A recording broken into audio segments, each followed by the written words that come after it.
Hello, everybody, and welcome to Eternal Mooncast, the streaming show all about Sailor Moon fan theories. We cover everything from the prominent to the obscure and the Mooniverse. We're your co-hosts, Michi and Celine, and tonight, instead of guests, we have a special treat for everybody. The entire Eternal Mooncast team. Welcome our producer, Loki, also known as the host wrangler, and of course, our wonderful two co-hosts of Bishoujo Senshi Slumber Party, Monica and Relia. Yay. Hi. Hello. Yay. Hello. Okay, Diana. First time catching it live. Awesome. Mhm. And you love the movie. Yeah, spoilers. We loved the movie too. Yeah. So much. I guess you've given the whole thing away. We loved it. All right, that's it. Show's over. That's right. Okay. You can leave now. Get out of here. I got it. The team is I done. got it. We gotta go. Job done. We begin. Of course, a quick Mooney disclaimer. We would like to remind everyone that these are just our personal opinions. We do not in any way represent Toei, Viz, Netflix, or the Sailor Moon intellectual property. We invite you to join us tonight as we stream live tonight on Twitch or join our Discord discussions.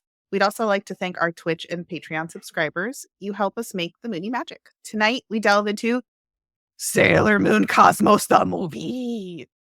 Finally, a year later. A year. A Literally year over a year. later. But this is a long-awaited film. We have been we predicted we would get it, I think, last June. I don't want to talk about what our predictions were.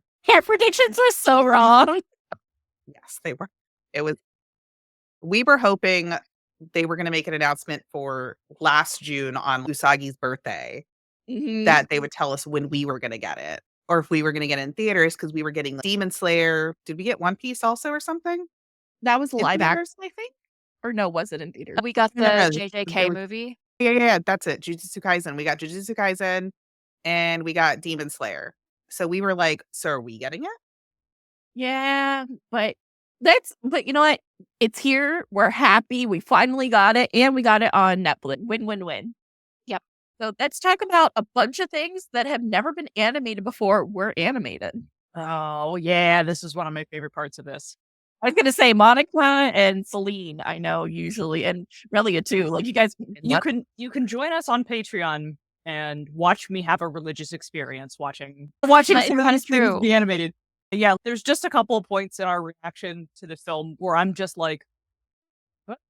But I Reacted so That's hard. a religious On experience command. that you've that disabled your camera. it disabled my camera. It decided That's how hard you reacted. You be like that. No, I just shocked myself. It was actually so well Hilarious. right? Cosmos. Yes. That's Okay. close. The whole star Cosmos Right, getting so there- animated. Oh, yes. This whole thing never before been animated. But Yeah. there's a bunch of stuff in Cosmos that we have not seen animated before, like space turbulence. Yep. Oh, so cool. Violent Mhm. Tide. God, all of Galaxia's attacks. Mhm. Galaxia with that one sexy scene where she's just walking in her castle. Yeah, where she's just like in her lingerie, just wandering I around. was so gay. I was like, am I ready to play? And that scene came on, and I was like, God, I'm gay. And I was like, yeah, you were gay before. I was like, nope, just it's solidified that I am so gay. She got up out of that bed, and I was like, wait, are we gonna get more than her just waking up? And then she starts walking, and her hair's down. I was like, Really, any scene with Galaxia that has her hair down, because we only got like a small little at the end of Stars of her being like, and then she like disappeared. Literally anything is so good. I was like, mommy, what? I'm I was actually like, really glad that how they did that dress negligee lingerie situation that she's wearing, because Mhm. the like plain white situation I'm not a huge fan of, so I'm glad that they gave it like texture. Actually liked the 90s slightly pale yellow, like corn silk yellow tone that it had. And this one was a straight white dress, which it's fine. It's a choice. It's not inaccurate to the one illustration of her in the manga that's in color. But I think that it felt less distinctive and characterizing for me for it to be white, which is very much Serenity's color. Again, I'm not saying it wasn't, like, I suspect it was in fact Takeuchi-san's intention, to have it be white because in the only colored illustration that is implied to be the color of it. But I actually like the corn silk yellow a little bit better that they went with in the. That like hint of gold. Yep. Yeah, exactly. I'm with you on that one. It would have been cool for them to have. I know that they were not going to do this, but it would have been cool to see it taken in like a completely different direction. Like it's red now. Oh, sure. Yeah. Or even like for them to apply like a glitter effect, glittering it all the time. Because they probably went with the white, just like speculating on like the themes and all the bullshit that Naoko Sensei enjoys doing and all of that. I'm pretty sure that it was trying to insinuate that Galaxia thinks of herself as Serenity on that power level, and that's probably her trying to be like, I'm the best, and I'm the not righteous one. trash, therefore I can wear white. That's I like that. I like that approach too, because it does tie into Galaxia's explicitly being Usagi's narrative foil. Yep. Mm. And like her wearing white as her foil is being like, I'm claiming your role. Yeah. Mhm. I am you. What are you gonna do about it? Yeah. Almost like I think of myself as innocent, and I think what I'm doing is justified. Yeah. So I'm gonna wear white. So I don't know. I want to take that and turn it in a slightly different direction because I think that I do think it's her claiming Serenity's space. But I think if you look at the color white, you can have a white that is healing and cleansing in the way that the cool light of the moon is represented by Serenity. But you can have a white that is searing, scalding, so intense that color cannot be found in it. And I feel like there is that counterplay between the ways in which white can be gentle versus searing in the comparison between them both wearing white. I dig that. That's cool. You ever hear you get that real good, ooh, you've gotten a good interpretation to get It also can technically be like if we're gonna really squint at it, because Japan has funeral whites. Oh yeah. Yeah, I was thinking about that too. So that's also a way that you can extrapolate it. I feel like that's a little bit of a reach. There's some What? text to support the idea that Serenity is wearing white in a purity sense, and Galaxia wearing white is maybe in a death sense. Yeah. Yeah. Like a funerary kind of thing, given that her whole deal is murder and destruction. Destruction, yeah. Yeah, because I think Loki said in the Wildcat Diana just mentioned, isn't white the color of funerals in Japan? Yeah, Loki just confirmed. Okay. Yeah, so that would make sense. Literally the two opposite definitions. But they're such good foils together in this movie. Yeah. Oh, Galaxia's transformation. One of the other things that has never been Yeah. edited before. And they kept the part of the manga where she just drops her Drops dress her off. clothes. Yep. She just gets naked right in front of the Star Gardeners, just transform. You cannot tell me there's not something going on between I mean- Star Gardeners and Galaxia. If we get later on into the plot and fan theories or whatever, I'll talk about my Stars fan theory, which I really like. I do really like it. Yeah, I think it's so good. And yeah, I'm trying to think if there's anything else. We got to see there's a bunch of cool stills of Sailor Coronus, Sailor Mao, Sailor, what's the other planet? Mermaid.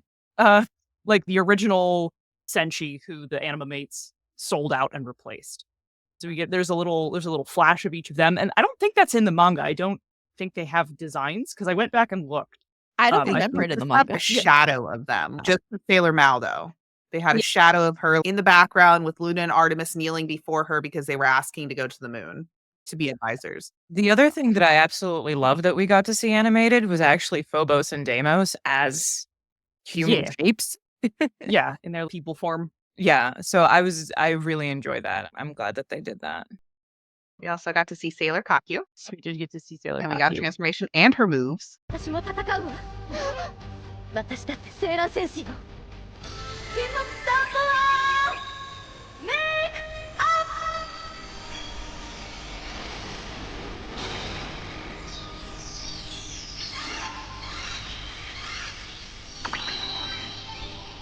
金木スターの守護戦士セーラー火球お前たちの相手よヒーローメイクファイト私に力をロイヤルストレートフラッシュ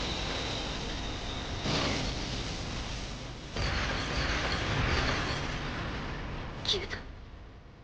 スターライツのクリスタルはどこに。ガラクティカフランスブリザード金木フュージョンテンペスト。今 We got Chibi Chibis. It was better than Cosmos. Yes, it's cute. We did. It's really cute. It's very got- reminiscent of Chibiusa. キビキビクリスタルパワーメイクアップ。セーラー戦士。 We got Guardian Cosmos, which we've never gotten before. Yeah. That whole scene, I can't wait to talk about.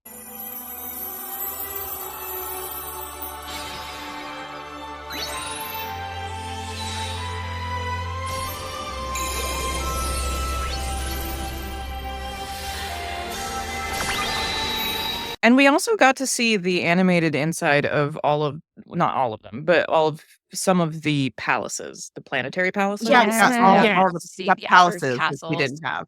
That sequence from the manga is fleshed out a little bit more. Yeah. I really like that. So shall we get into the history? Yeah, let's do it. All right. When was it announced for development?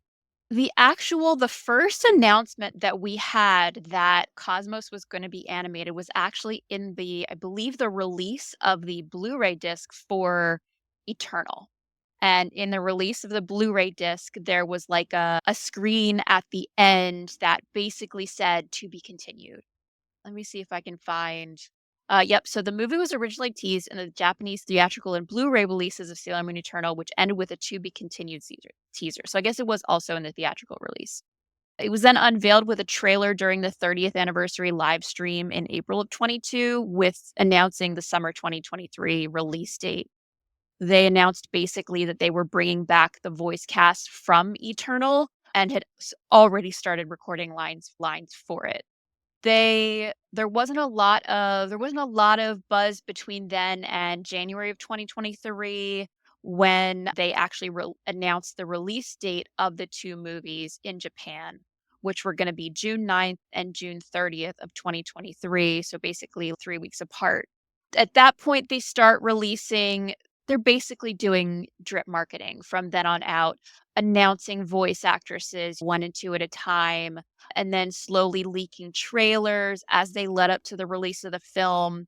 They started showing different character-focused trailers and reveals of some of the transformations as well, and leading up until the release of the movie. So that was the announcement and promotion of it leading up until the releases in June of 2023 in Japan. Yes. I remember sharing the trailers. We shared a couple of the trailers in previous episodes, and we also were like sending them to each other because I was like, there's a new one. Literally, any little drop, we would be Yeah. excited. And then Very we were powerful hoping. of them to release the film originally during Pride Month. So true. Yes. Pride Month and Usagi's birthday all in one. I remember were- during the drip marketing, I think probably the most fandom controversial that we got were the trailer showing the transformation for the Starlights, which very memorably in the Cosmos movie, they each start with a tap dance sequence, and a lot of fans did not care for that.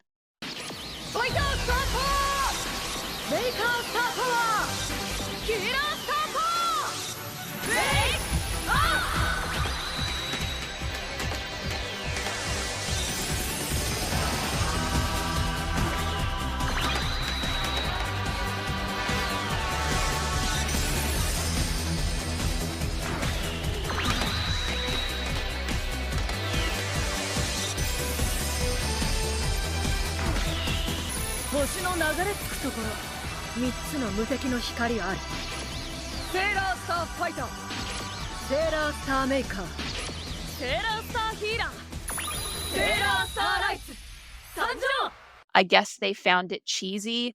I actually am a huge supporter of the tap dance sequence. I think it's really cool. I think it's nice and distinctive for them as these like idol performers that they have this dance thing worked in. So fans were not a huge fan of it, and I think it made them very skeptical about the movies back then. But I liked it as a little detail that they threw in there. I'm with you. I'm a Starlights tap dance rights supporter. I wish it wasn't tap dancing. Why not? It doesn't fit because their whole, if we're looking at their idol shtick, it's all very pop and techno.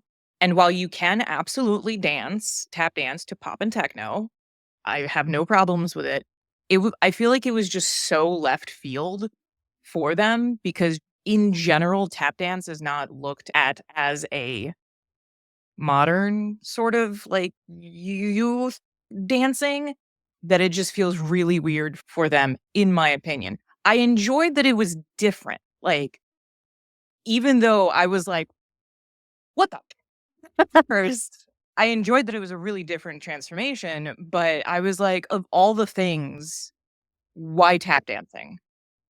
Sailor Ned tells us Yes. tap dancing is Planet Kinoku's national sport.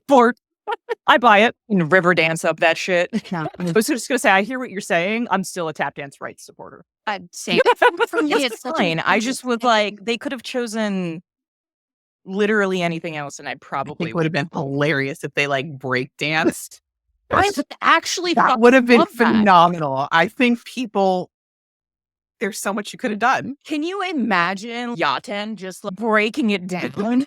See, now I'm unfortunately picturing Taiki doing the Australian Olympian. quote unquote breakdance. Someone animate it. We need someone to animate it. I want Taiki doing that. I don't know why you say unfortunately. I think that's perfect for Taiki. And Honestly, Minus it's Taiki's exact. It's so analytical. It's perfect. So I think it's very interesting, just to stay on the subject of the Starlight's transformation for a moment, that they did specifically choose to go in a wildly different direction. Because obviously the transformations are one of the few things that they don't have direct guidance from in the manga, because it's just a single shot of someone yelling and looking at the sky. There is no 7-panel animated sequence to imply how Takeuchi thinks this should be presented. So the animation teams have to come up with what they want it to be. But increasingly throughout the course of the Crystal series, they have hewed closer and closer to the transformation sequences and attack sequences of the 90s series, which fans are so attached to. And in Cosmos, that remains true as well. Although they take some differences, they are still in many ways similar to generally the animations that we got in the 90s, with the exception of this Starlight's henshin sequence. For some reason, like, it's not like the Starlights never had a henshin before. They certainly did in the 90s. They had their like microphone thing and then ba-pow and like the ba-pow, but they just decided to go in a completely different direction. I almost wonder if, because they worked closely with Takeuchi on these movies, if this was the direction she wanted to see it go in. Possibly. It's a distinct possibility. I There's also this think Henshin is so different because they are from a legitimately different solar system. There's that too. They're literal aliens. So I think, yes, they're still Senshi and they still need to transform, but their transformation is going to be wildly different. Their princess also looks wildly different from Usagi, and her sailor uniform is wildly different from Usagi's as well. So it makes sense as to why it was freaking weird for a second, but I really wish that I had, I don't know, maybe an iota. You know what it would be? What would have made me feel a lot better if literally at one point we got a shot of them, of the Starlights, just as untransformed, working on some sort of tap routine. That would have been cool. Literally, if My they just did that and then they started transforming and doing the tap dancing, I'd be like, okay. Yeah, because I do think that would set up well for that connection. I choose to believe that actually tap dancing is very in on Kinmoku. And so for them, it is modern, it is current. That They're is so what cool. is in style. They are the coolest people. I'd buy that headcanon. I'm on board with it. I feel like you like just that went into theory. Taiki's head. I'm so cool. I'm just so amazing. I think what the difference is, and I think the reason why the tap dancing was funny, I thought it was hilarious. The other thing I did not like is how fast their transformation was. They did not get a transformation like all the other ones. It was like it just zapped onto them compared to even, oh my God, Kakyuu got like a full transformation, but they were just like they tap dance and then it like zoomed onto their bodies. And I was like, To why be would you fair, they have done don't that? have that much clothes to actually I like. understand that, but we had longer transformation sequences with the 90s. So I think in general, what I noted with Cosmos with the transformations was that characters who were part of a group got quick consolidated transformations. And you saw that with the condensed tensions that the inners and the outers got as well as the Starlights. Anyone who's transforming on their own and is a person on their own got a more fleshed out henshin sequence. It also very much is these are the main characters. Those are all the side characters. Sailor Denzel chime in, and yes, I would have liked to see a little more animation. They just tap, jump, and done. And that's Yeah, it. you don't even get time to appreciate that Yaten's flip is so incredibly extra. Like they each are slightly different in the second part of their henshin sequence, and Yaten just is deeply extra about it.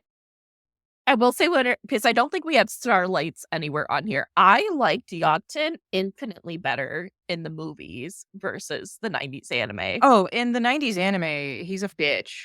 Whereas in the movies, he's a bitch. In the movies, he's so fun. Even the scene where he is so rude to Michiru and says that lipstick doesn't suit her, which yes, it does. But I still think that he's wildly funny in that. He was more of a scene do. next Tuesday in the 90s while he was actually serving charm in the movies. It's Yeah. true. So let's talk about they were released in Japan and they did okay in theaters. The first movie did not open within the top 10 releases in Japan, although it was critically fairly well received. The second movie opened basically placed at number 9 out of 10 in Japanese film releases. It's not inherently surprising to me that a shoujo film has less pull than a shonen film for a currently ongoing series. This is a legacy series, and inherently, in any country, girls will go to quote unquote boy movies, but boys won't go to quote unquote girl movies in the same numbers. So It's also not it's not a standalone. You cannot walk off the street and go, I think I want to go see Sailor Moon Cosmos. And have Cosmos. any Yeah. idea what's going on. Yeah. This is not a movie that's going to take the time to establish characters or lore or anything like that. Yeah, It no, just both of them assumes- just balls to the wall. It just assumes that you've been here for all the other Sailor Moon stuff. The movie was then released on Blu-ray in Japan in December of 2023. This was another point at which some of us, myself, theorized that we were going to get the release for Netflix, and that didn't happen.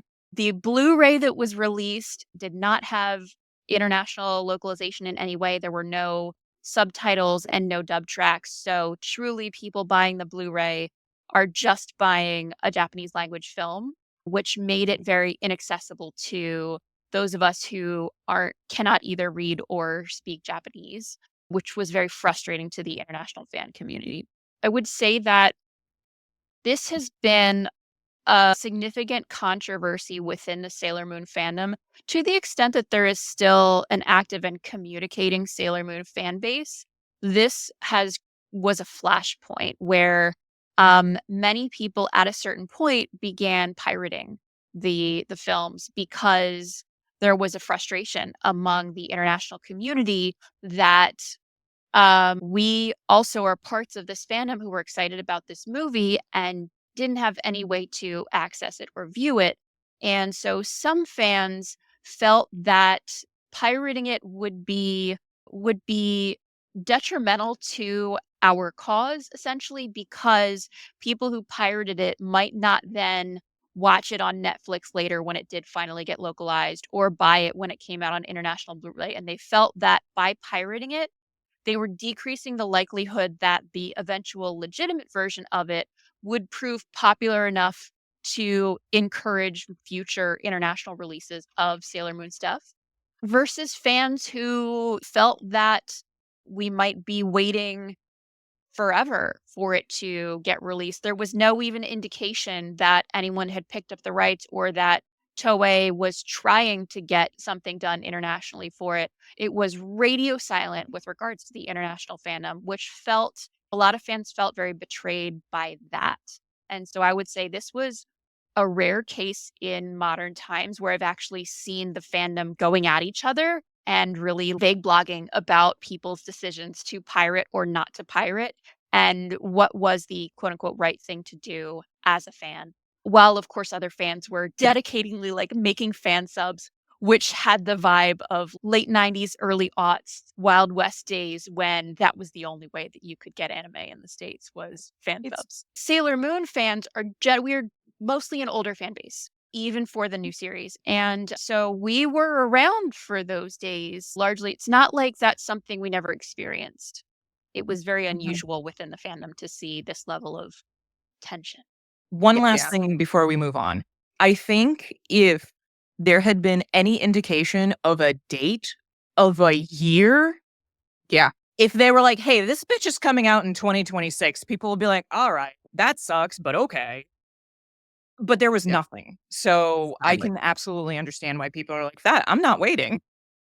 That's why when we got the announcement, everyone was like, oh my God.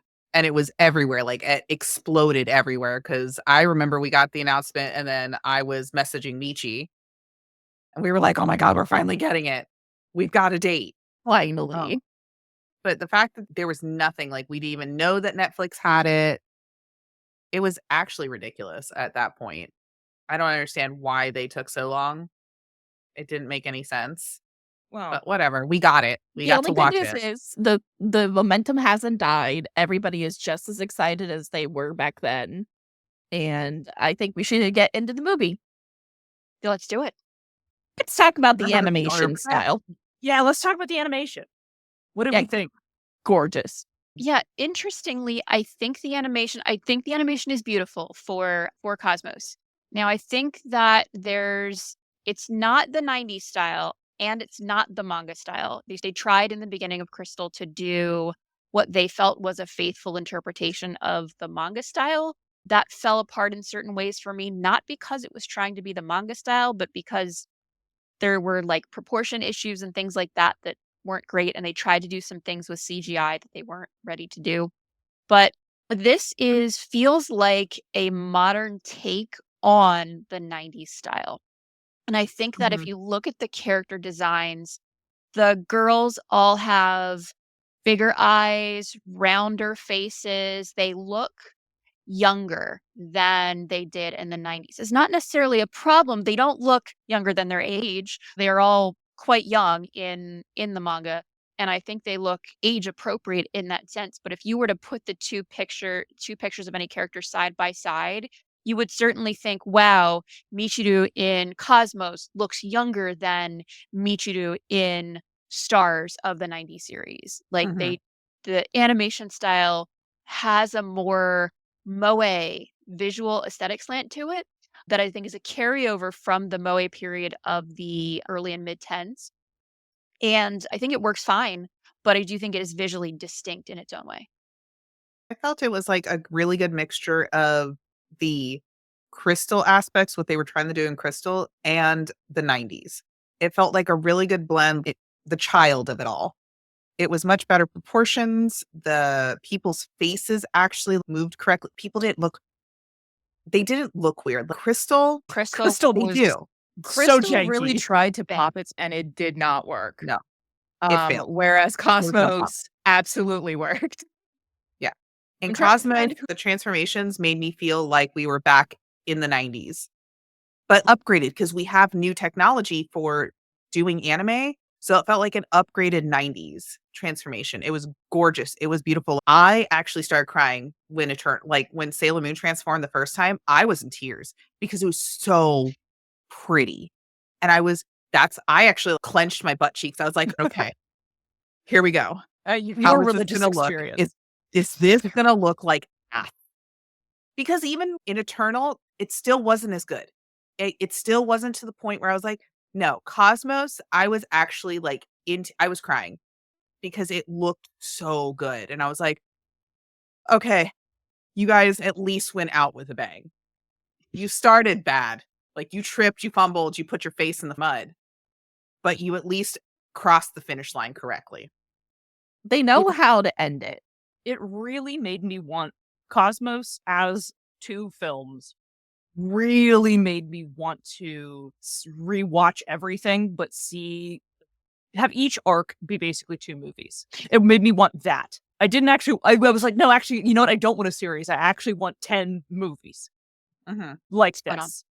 I feel like Barrel would have to be maybe 3 movies.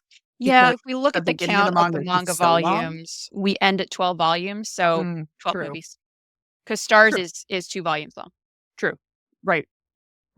I wish if they ever, because they might redo Crystal because season 1 was just so bad. I would love it if they redid Crystal Same. for a variety of But with reasons. big Cosmos same. Animation, Oh, Yes, Mhm. it is That's what I was- unlikely, but it would be Yeah. nice. it would we be got- nice. I would even But- take it as a movie. 3 movies because it would have to be a trilogy because I- Barrel's arc is just too long. But we also have a what would we like to see. So I guess we can save our wish list for them. Yeah, that's at the I end. thought you were talking about the comment. Sorry. But no, that's a good comment to put up too. That's perfectly fine conversation starters. Oh, absolutely. That is a great question. Yeah. Sailor Denzel asked, for all of you, what are some of your favorite shots from the Cosmos Part 1? Oh my god. For me, I'm going to easily, and I am biased, but Space Turbulence and Violent Tide, seeing those animated. Yeah. Priceless. Violent Tide because they essentially had Uranus and Neptune's attacks mirror each other in the way that they fly across the ground. And Violent Tide has sheet music essentially appear underneath the Neptune planet as it's flying forward. So choice. So good. So good. Yeah. So good.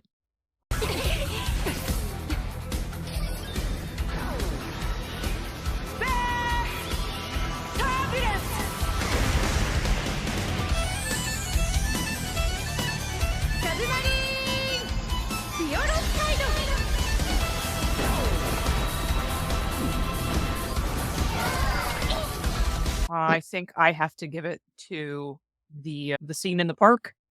One of my favorite parts of the manga. Yeah, of course you do. You can watch me on Patreon losing my mind during the scene and then falling reverently silent. I get really fired up when it's about to happen, and then I'm like, Which scene is it? there's the scene on the swings where Usagi is after everyone is dead. It's at the very end of the first movie, and she goes and she sits down on the swings with Chibi and the beat up cats, and then the star seed rolls towards her foot, and she picks it up that and one. hands it back to Okay. Galaxia, who then threatens her, and they have this kind of vision sequence where Galaxia has destroyed everything, and it's just one of my favorite parts of the manga, and it was just gave me absolute chills to see animated. That's it for me. For sure. I like this image specifically, and I'm 90% sure this is from the right movie. Oh yeah, Yeah. that's from the beginning. When they're watching the meteor shower.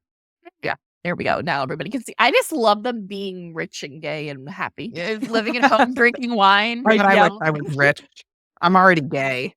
Like, it just looks like they're enjoying some rich, fabulous life. And I'm like, good for them. And as we've discussed before, the Tsukino family, they're well-to-do. They, in Tokyo, own a freestanding home with a yard and all of that, 2-story.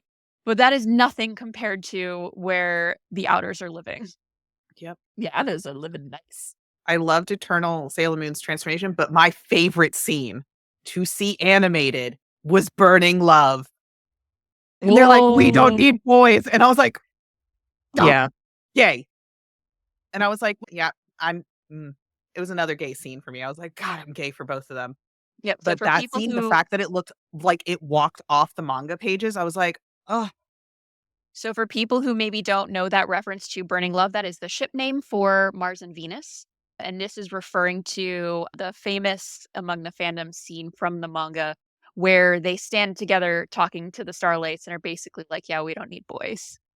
Yeah. And they're like really close. All right, we got some good comments too that we got to talk about. Sailor Denzel adds, that's some expensive ass wine. Or Yep. Oh, 100%. They don't drink cheap 100%. wine. Oh, for sure. And they have a fancy little wine cellar in that house too. Oh, they have a Like Riddle? wine cellar. Big cellar. Mhm. And then Mint says, any casual Haruka outfit was my favorite shot. Yes. Can't argue with that. 10 out of 10. A person of All taste. of the casual outfits fucking ate. Oh, Left no crumb. the fashion was on top of it. Naoko fashion knows was what so she's good. doing. And it was updated too. It The was like fact a that modern it looked 90s good version. and it I was- loved it. Yeah, it was updated fashion. And I think that's what I appreciated, that they didn't go with what was in the manga because that's 90s. They went with stuff that like is fashionable now, Yes. but looked so The- good on the. The thing is, though, even in 2023, the 90s as a trend in fashion are coming back. So Shut it up. literally came full circle. Naoko knew what she was doing. Like hush, because they're She was calling like, it "I'ma make vintage 'em and I wait." want to die. And then Sailor Denzel says, Venus putting her finger on Mars's lip. She did do that. That literally happened. Gate pit. And then also Sailor Denzel asked, did you notice she laid Mamoru and Pluto next to each other? I Yeah. ship it. I did not notice actually. I did not notice I that. actually No. did not notice. I was just more, that's an art. That's it. All other detail was just lost on me. I was just like, hey, it's the one art. And it literally just became the Leonardo DiCaprio. I agree with Mitt. I love the 3 moms and a baby. That was really cute. Mom, not a baby. Yeah, with Haruka. Hotaru. I was combining Haruka and Hotaru at the same I time. just love that they went to school together, and I was like, oh no, Remind look at me, me. remind me for the 90s anime and for the manga, did they say that Setsuna was Hotaru's mom? Yes. Okay. Because I guess I just took that out. And when they were like, when I told them about you being my mom or whatever the hell she says, I was like, I'll take it, but I don't remember that. Yeah. They established the relationship more with the outers in the movies than they did in the manga. Like it's implied, but she does call her Setsuna Mama. Mm. She's Setsuna Mama, and then Michiru's Michiru Mama, and then Haruka's Papa. Yep. So she does call them that. Yeah, in the translation that I have in front of me, the line says, "When I mentioned that you're Hotaru-chan's mama, everyone got real jealous." Mm. That's so cute. Yeah. And then real quick before we go ahead. I was just gonna say I've always liked that the outers poly triad has been about as canon as anything is. Honestly. They never come out and tell you that Haruka and Michiru are in a relationship either, but you understand. On one hand, it's nice to have that be stated openly, and on the other hand, you don't have to tell the audience the 2 characters are involved with each other if you show them. Right. Yeah. Anyway, that's my gay rant over. I'm with No, you. it's a good game. But Ura dropping in. I'm so happy to see you. Movie 2 gave me such an emotional and existential crisis that I cried for 2 hours after it ended. I was very emotional. I agree. I want to hear the emotion in their voices, just like I did with the Japanese. I was like, oh, my heart. This is maybe a great time to segue into our next topic, which is the audio. Yeah, let's talk about it. Hey. So let's talk about first the Japanese voice acting. For the most part, the voice actors for Cosmos are returning VAs from previous seasons of Crystal and indeed of the original 90s in Japan. The voice for Sailor Moon is the voice for Sailor Moon is the voice for Sailor Moon. Yep. She is an absolute knockout. Like she's never once missed the mark. She's just flawless. And so we had, interestingly, she does not voice Sailor Cosmos. They wanted to have a different voice actors for Sailor Cosmos because they wanted her to sound more mature. Yeah. But her voice actress that they picked, Yeah. I was so happy. Very good. So you guys know our love for PGSM. Yep. They picked Sailor Mars. The actress who played Sailor Mars in PGSM is the voice of Cosmos. And I was so excited because she's like, all the girls were fans, but I know that the actress who plays Sailor Mars is like a super Sailor Moon fan. And she was so honored. And I remember when she was accepting it, they did like a little acceptance thing when she announced herself. It was so cute. I was so happy. Yeah, so Keiko Kitagawa, I remember seeing that she really wanted to do it. And then there was some anxiety about her doing it as it wasn't the role that she'd portrayed before, but her other fellow actors from PGSM all came out and told her, like, no, you should definitely do it, do this, and supported her to voice Sailor Cosmos, which was really Love cool. them. I love all 5 of them. The fact that they are still friends and still like girly pop together. I love it. Like they have meetings and stuff. Like they at least meet once a year or something for either like an anniversary or a birthday. They try to meet up. And I'm like, I love you guys so much. I'm gonna throw up. That's so cute. Ura says, we did get confirmation in an interview that Kotono Mitsuushi did record the voice of Cosmos as a guide for Keiko Kitagawa to base her performance on. Which you can tell. We got to the end during our watch through together, and I was like, is that also Kotono Mitsuichi? Is that also her? Yeah, 'Cause she it's did a really well. very good The Kotono Mitsuichi cadence? impression. It was so good. Her was so cadence good, and her yeah. manage of speech. Mm-hmm. It was more mature, but it followed her so well. Even I was like, that I wanted her to she read is me a book. good. It does not feel Yeah. like another voice actress. Yeah, no, it was super impressive. That incredible voice acting there.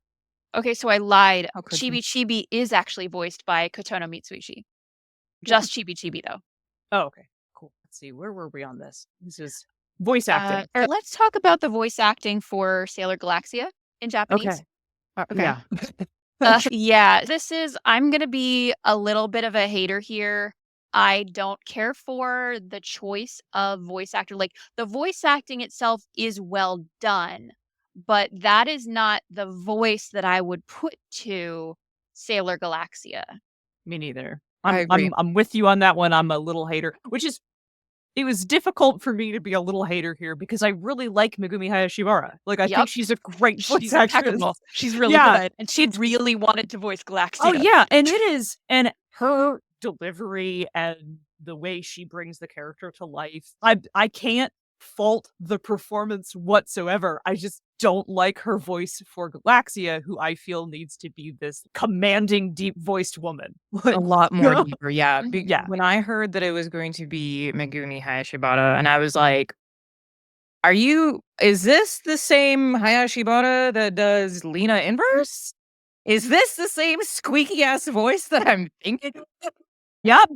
Her performance, her actual performance, I agree with you, is phenomenal. Yeah. It just didn't hit for Galaxia specifically. Yeah. In the materials collection, there's like a little character sheet page for Galaxia, and it explicitly notes that she has a deep voice. Agreed. Yeah. I actually slightly liked her voice. So the reason why, and this is my viewpoint with the voice that they picked and the way it worked with it, she was creepier. Really? You know what? She was creepier I'll with give you that. this almost Usagi, like this innocent, creepy ass voice. And then she's just, and the violence that she has and portrays, and this, I don't give a crap. I'm just going to kill you. I have no emotional attachment to anyone. So you're trash, die. So with that voice, she was much creepier. She was actually felt more evil, because I find that when you have a villain who's more childlike or more innocent sounding in their voice as they're like offing people, is actually more villainous to me than a deep voice. Yes, I loved her voice in the 90s anime, but I also really enjoyed this because it gave her a creepier aspect for me, because she was like, she sounded like a scout. She sounded like a good person, but she was not. Okay. I like that. Yeah, You've yeah. convinced I me. like that. Yeah. That's- I'm willing that to go with is that as The furtherance only of reason the I watched it from that viewpoint. presentation of her as a foil. I can go with that. I can get Yeah. that. I still would prefer the deeper voice, but I can fully get Mhm. behind your point of view. If you rewatch it with that point of view, and you're gonna be like, It's fucking creepy. It brings also an element in of her being hurt young. Yeah. It's implied that she got her Senshi exaltation and Her awakening, yeah. Her awakening, yeah. Probably at the same age that everybody else does. And then is immediately mistreated. And we don't know how old she is. She's been traveling through time and space, so some kind of weird immortal, right? Like Age is but a number. Age is, some sort of ageless danger. And then she's the same age as the Outers. Yeah. Like this is an 18-year-old too, right? If you look at it from that perspective, I can buy into that. I still would have also preferred her to have a sexy Dami Mommy voice, but that's me. Because certainly still a high school student, but she still has a gorgeous deep voice. Yeah, I've sounded like this since I was 10 years old. Some people jumped our altos. Yeah, permanently altos. Also, I like that point, the fact that she is supposed to be a younger woman, where in the 90s, they made her a much older woman. Like she looked older than the other scouts. Yeah. Like she looked older than the outer scouts. So yeah, she did look younger. So the younger voice also. I like the note that Uda says. I thought the implication was she got her awakening after the immense abuse she went through, which is what warped her idea of value in people. That does appear to be what happened. Yeah, that's what happened in the movie. Like she was being beaten. They caught her and then she was being beaten. And that's when she awakened and kaboom. She gave me Angelina Jolie Maleficent vibes. Yes. Especially with that scene. Because I was like, okay, I can see why you're the villain. Cool story. Doesn't excuse it though. But like, cool story. Yes. No, she always reminds me of feel. Yeah. No, she reminds me of Thanos. I see it. And you get the stand and everything. So yeah. I get it. Like I see it. Like she and Thanos, I think, could see eye to eye. She might just want to kill a few more people. So let's briefly touch on the voice acting in the English dub.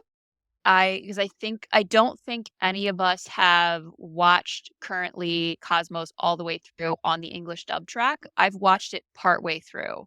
Your one movie.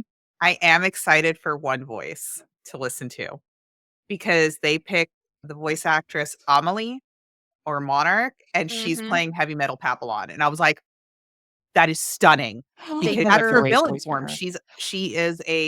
Her villain is a monarch butterfly. She's supposed to be a butterfly. Butterflies are a huge theme for Amelie. So she actually got to voice act Heavy Metal Papillon. And when she announced it, I went, the world is healing. Yes. My top pick of Cosmos casting has got to be Allegra Clark for Kakyuu. Kakyuu is such a lady.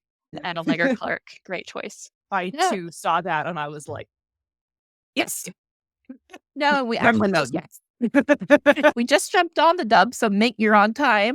Mint says, I know we're not on the dub yet, but Dub Galaxia sounds like Princess Jasmine, specifically in the Jafar's abduction scene. Oh, no. Wait, does the Dub Galaxia sound for me now? No, the Dub Galaxia, for the most part, they seem to have voice cast to match the voice print of the Japanese VAs. So the Dub Galaxia does also have a high, bright voice. Okay. So she's still going to be creepy. Okay. Yeah, she's still very creepy when you think about it like that.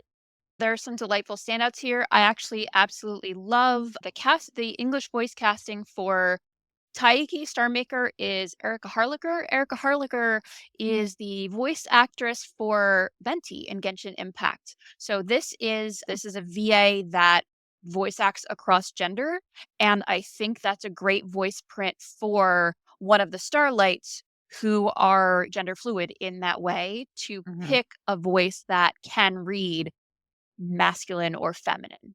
I'm gonna think Venti the moment I hear Taiki now. Erica Harlicker has like mention what you doing voice here. you would have anyway. Paimon is in there as well somewhere, I believe. Yeah, Paimon voice playing Tin Yanko, which I think is great. Oh my god! I think that's great. Yes, we're all like, oh yeah, I'm so excited. That's great. That little shit, perfect.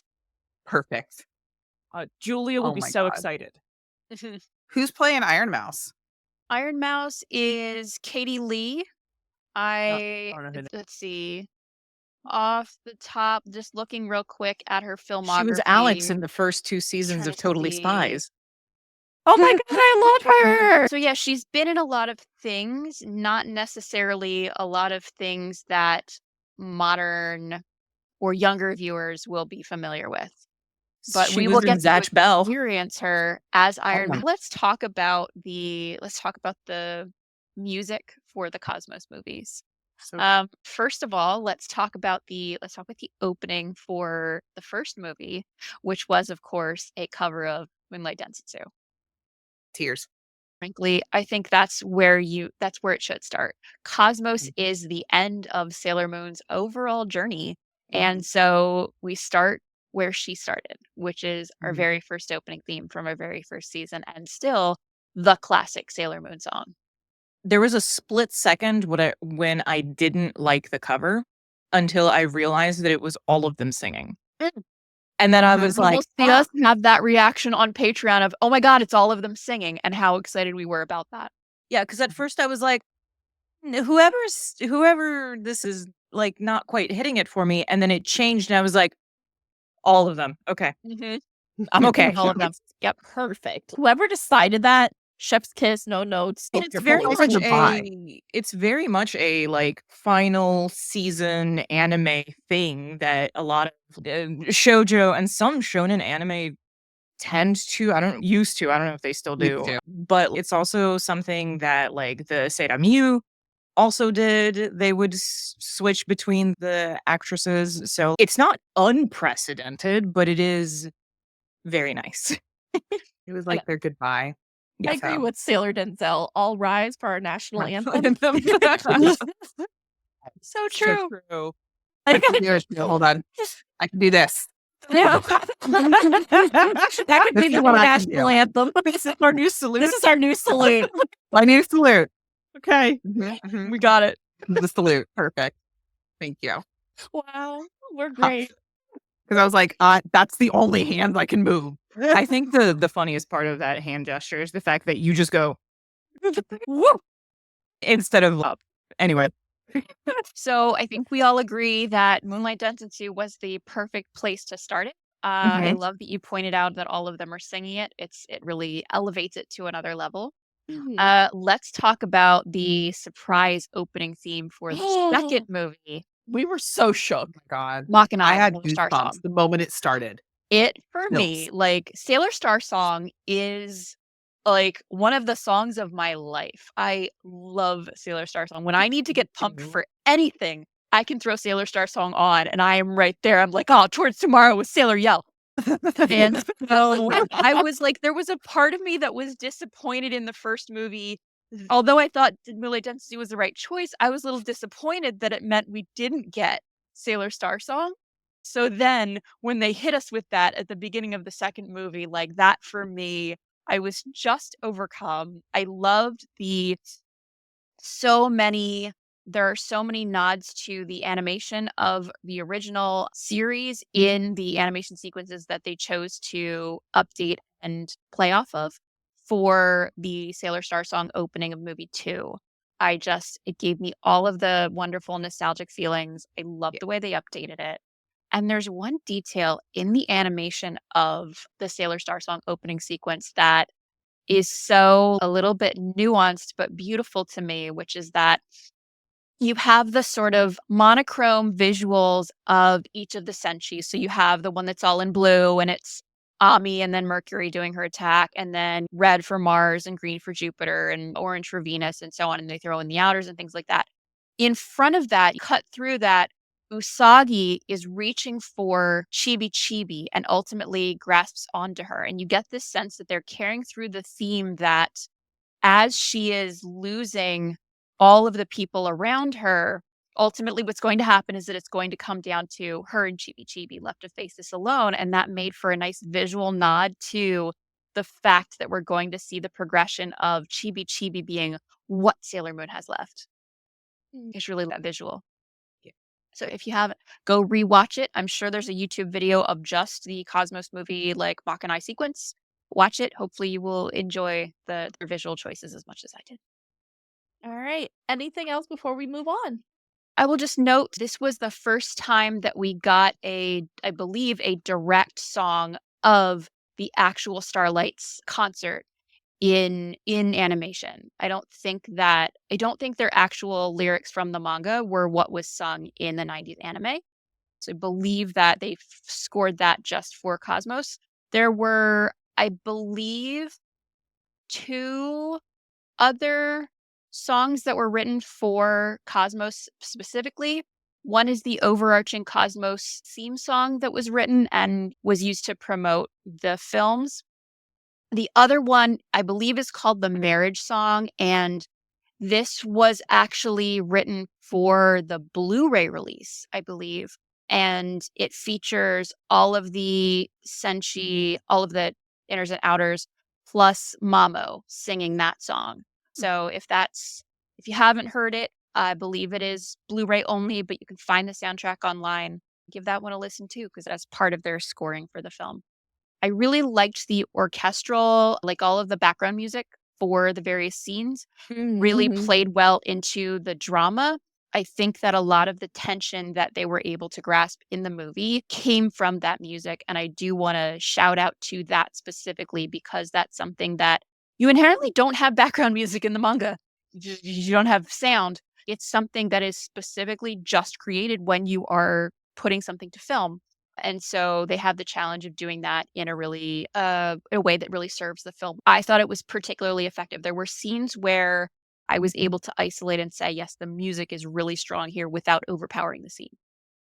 It was also not recycled No. from the 90s. So it was unique, it was new, but it fit so well. It was Sailor Moon still, but it was new and it fit very well. So they did a fantastic job with the scoring. I'm Agreed. not surprised considering the long list of like hard-hitting anime that the music composer has. It's Yasuharu Takanashi, and he has under his belt Naruto, Hell Girl, Naruto Shippuden, Mononoke, the anime series, not the movie, Fairy Tale, Precure. He's got Yeah, Put in the work, yeah. You said Precure, and I just went back to high school. Okay. Yeah, he apparently also did the season 3 of Crystal music. Okay. Yeah. And that Well, did that. Yeah, it's season 3 of Crystal's the best season of Crystals I by think far.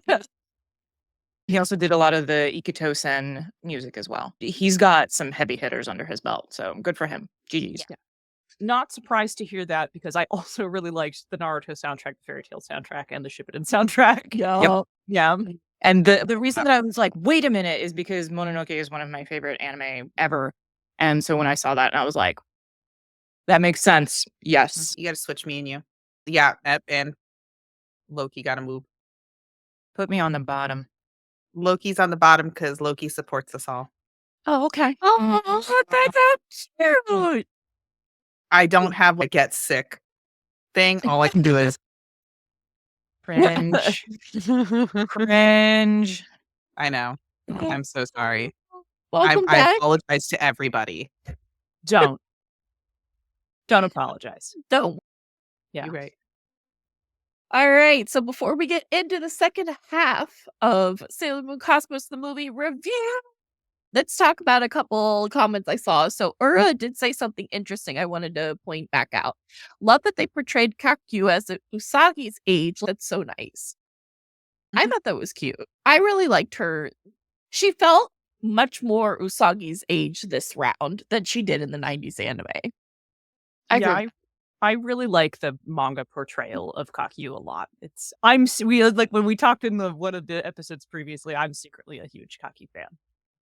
Like her a lot. She is the embodiment of wisdom. She is a lady, which is very for me. Yeah, I love a dignified, graceful femme. Exactly. I know, like So classy. She's so good. I love her tarot cards, honestly. That's why she was my favorite, because she fought with tarot cards. And I was like, you brought Cardcaptor Sakura into this? And I love that she has just like a soupçon of tragic backstory of one moment where she's, yes, someone was lost to me. And then that's all you hear about it. She just privately suffers. Yeah, she's very dignified.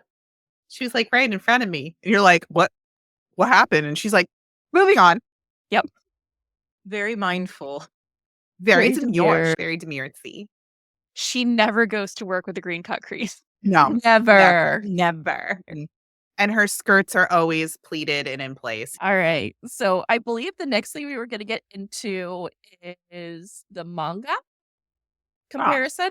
Yes, my favorite. Monica, Yeah. tag me in, coach. Yeah, I was like, this is going to be a section where I think Monica can take the lead because although obviously we've all read the manga probably numerous times, if I were to guess, I suspect Monica's probably read this arc of the manga the most of anyone here. I don't know.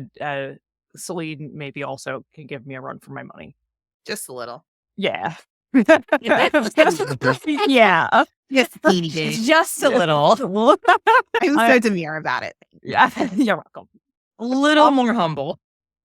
I'm a pretty big manga fan, but that's one of the things we have in common. Mm-hmm. Yeah. I love this arc of the manga. It's such a magnificent capstone. Sailor Moon really successfully does what some other series don't do, in that when the antagonists are the same type of guy as the protagonists, you have to save that for the end. Because there's not really an escalation past that, unless you can really pull that off. Or if you do like a fairy tale pulls this off where everyone is the same kind of guy, there's not a different kind of guy. Everyone's a fighting wizard. That's the deal, right? Mm-hmm. But being a sailor guardian is a unique, special thing. There's only a certain number of them. They're like chosen ones. They all have a grand destiny, and presumably any other sailor guardian has the same kind of background. And so we've saved that for the last story. And that's one of the things that really compels me about it. And I also like the epic cosmic scale of the whole thing. I like the setting of the last battle is literally the black hole at the center of the universe over the literal primordial sea. Like, how more poetic are you going to get? But also, not just that, it all ties together on everything that's been going on since the beginning. Yeah, You get an explanation. Yep, it pulls everything together. It leaves no loose ends. Now I just picture Naoko being like, I had this planned all along. And then Yes, she does. Naoko is yes. so famous at think- being organized with her Yeah, storyline. I think that what makes the first and last arcs of Sailor Moon, the manga, strongest manga arcs is inherently that their villains are not just some evil that wants to do evil. Like in the first arc, you have this tethered to the figure of Beryl, who has a personal stake and a personal backstory in her antagonism towards Serenity and towards the Moon Kingdom on scale and her attachment to Endymion. And so you start off with something that feels very specific and very personal, that Chaos chose Beryl because this was a good way to get to the Silver Crystal.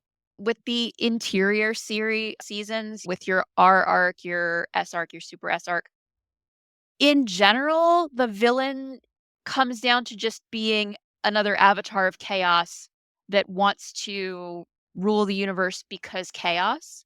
And so while there are things in those arcs that are individually interesting and compelling, I don't think that they feel impactful as far as the struggle that Usagi is going through as our main character, except in the one specific instance of her contending with the ethical issue of Sailor Saturn. And then you get to the Stars arc where you have Galaxia as your villain. And as Monica so aptly pointed out, the antagonist is the same kind of guy as you.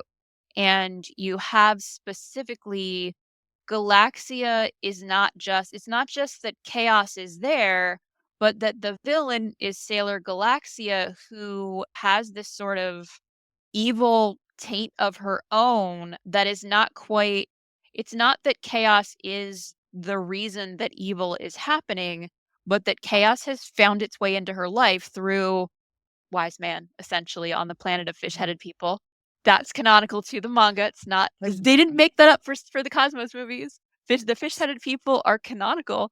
But you have this very interesting figure of Galaxia, who is looking for power so that she can have a sense of safety and stability and personhood in the universe. Not to say that her whole character arc boils down to her trauma, and we'll talk about this when we talk about characterization, but that when she talks about in the ending of Cosmos, where she finally like sees Sailor Moon as, this is it. This is finally the thing that I've been looking for all this time. It was you.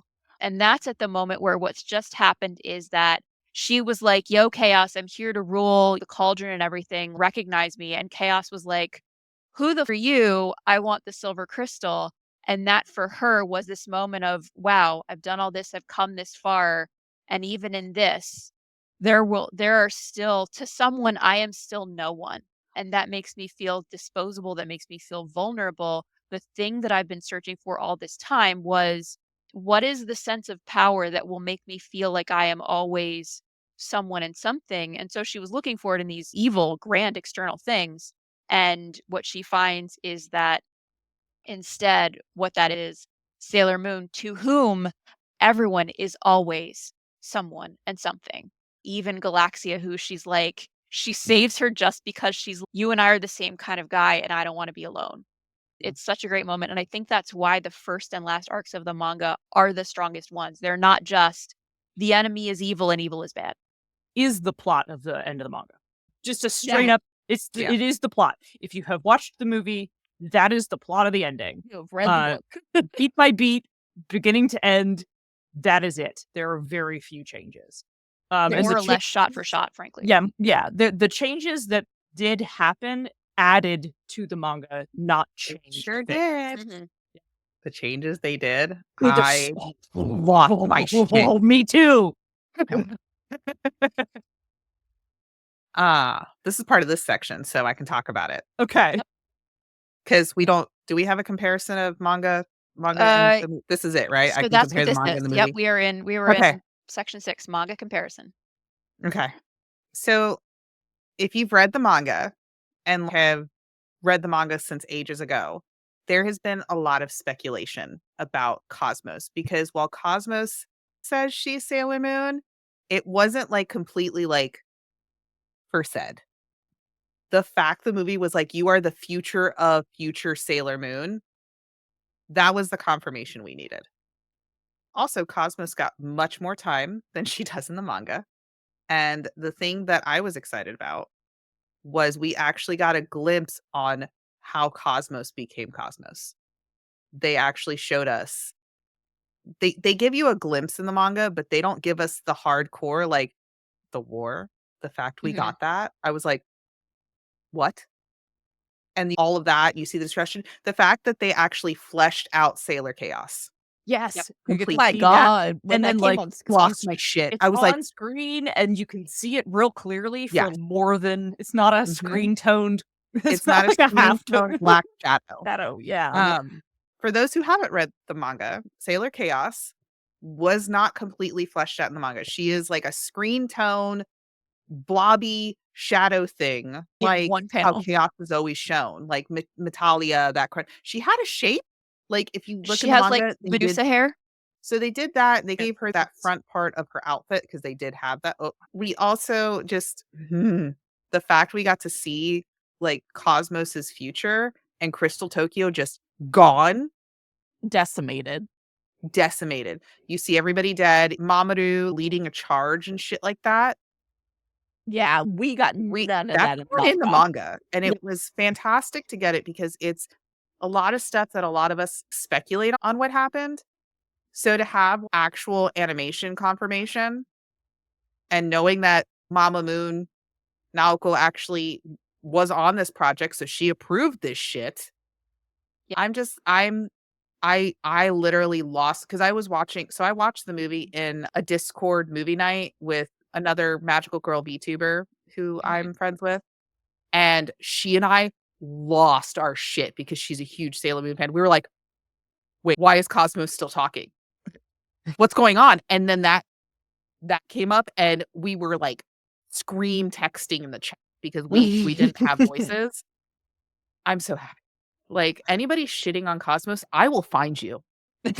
I will find you and I will make you rewatch it over and over again until you say you love it. So no, that is a promise.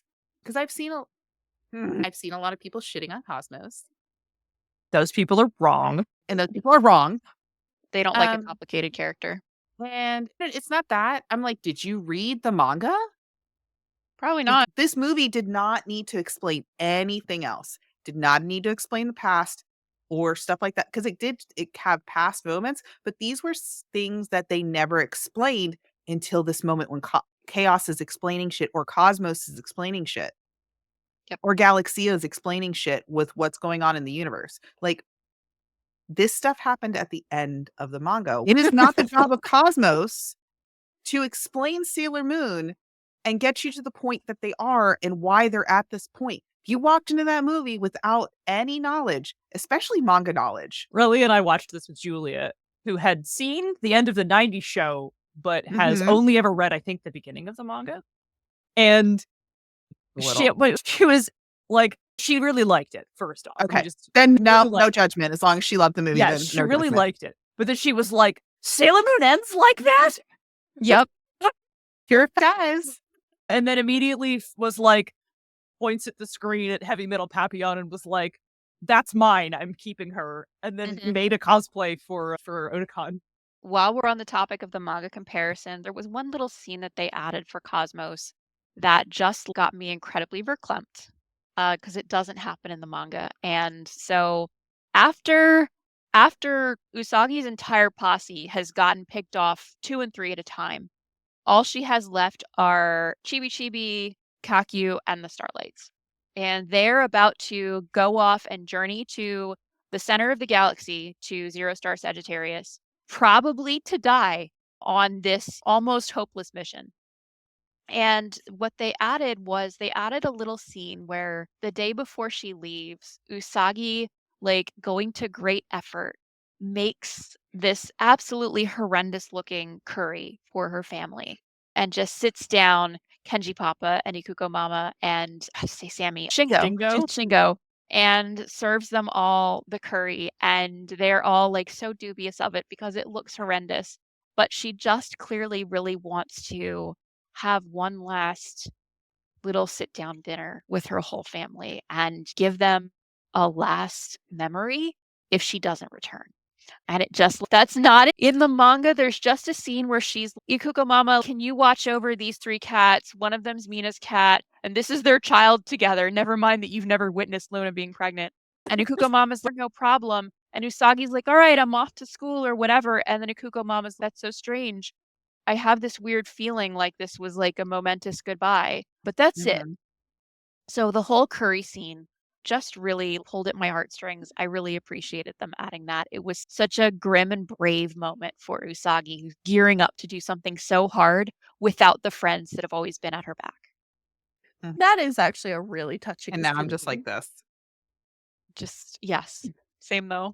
Also, the scene when she comes back and Shingo kicks her, and she's just like, she gets mad for a second, but then she's like, you can see the relief that she's so happy to see her family again. Yep. Because she thought she wasn't going to be able to. Yep. And I believe that scene is not in the manga at all. And I believe there's no homecoming scene at the end of the manga. Mhm. That was added for the movie. Yeah, because it goes from the manga, it goes straight from the cauldron to like her getting married. Yep. So that homecoming scene and like her waking up with Mamoru in the bed, not in the manga.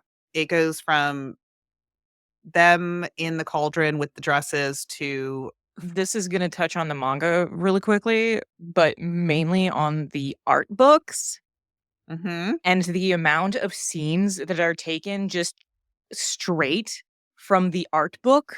Yep. And they just animated them like it's no big deal. And I was like, how dare you? First of all.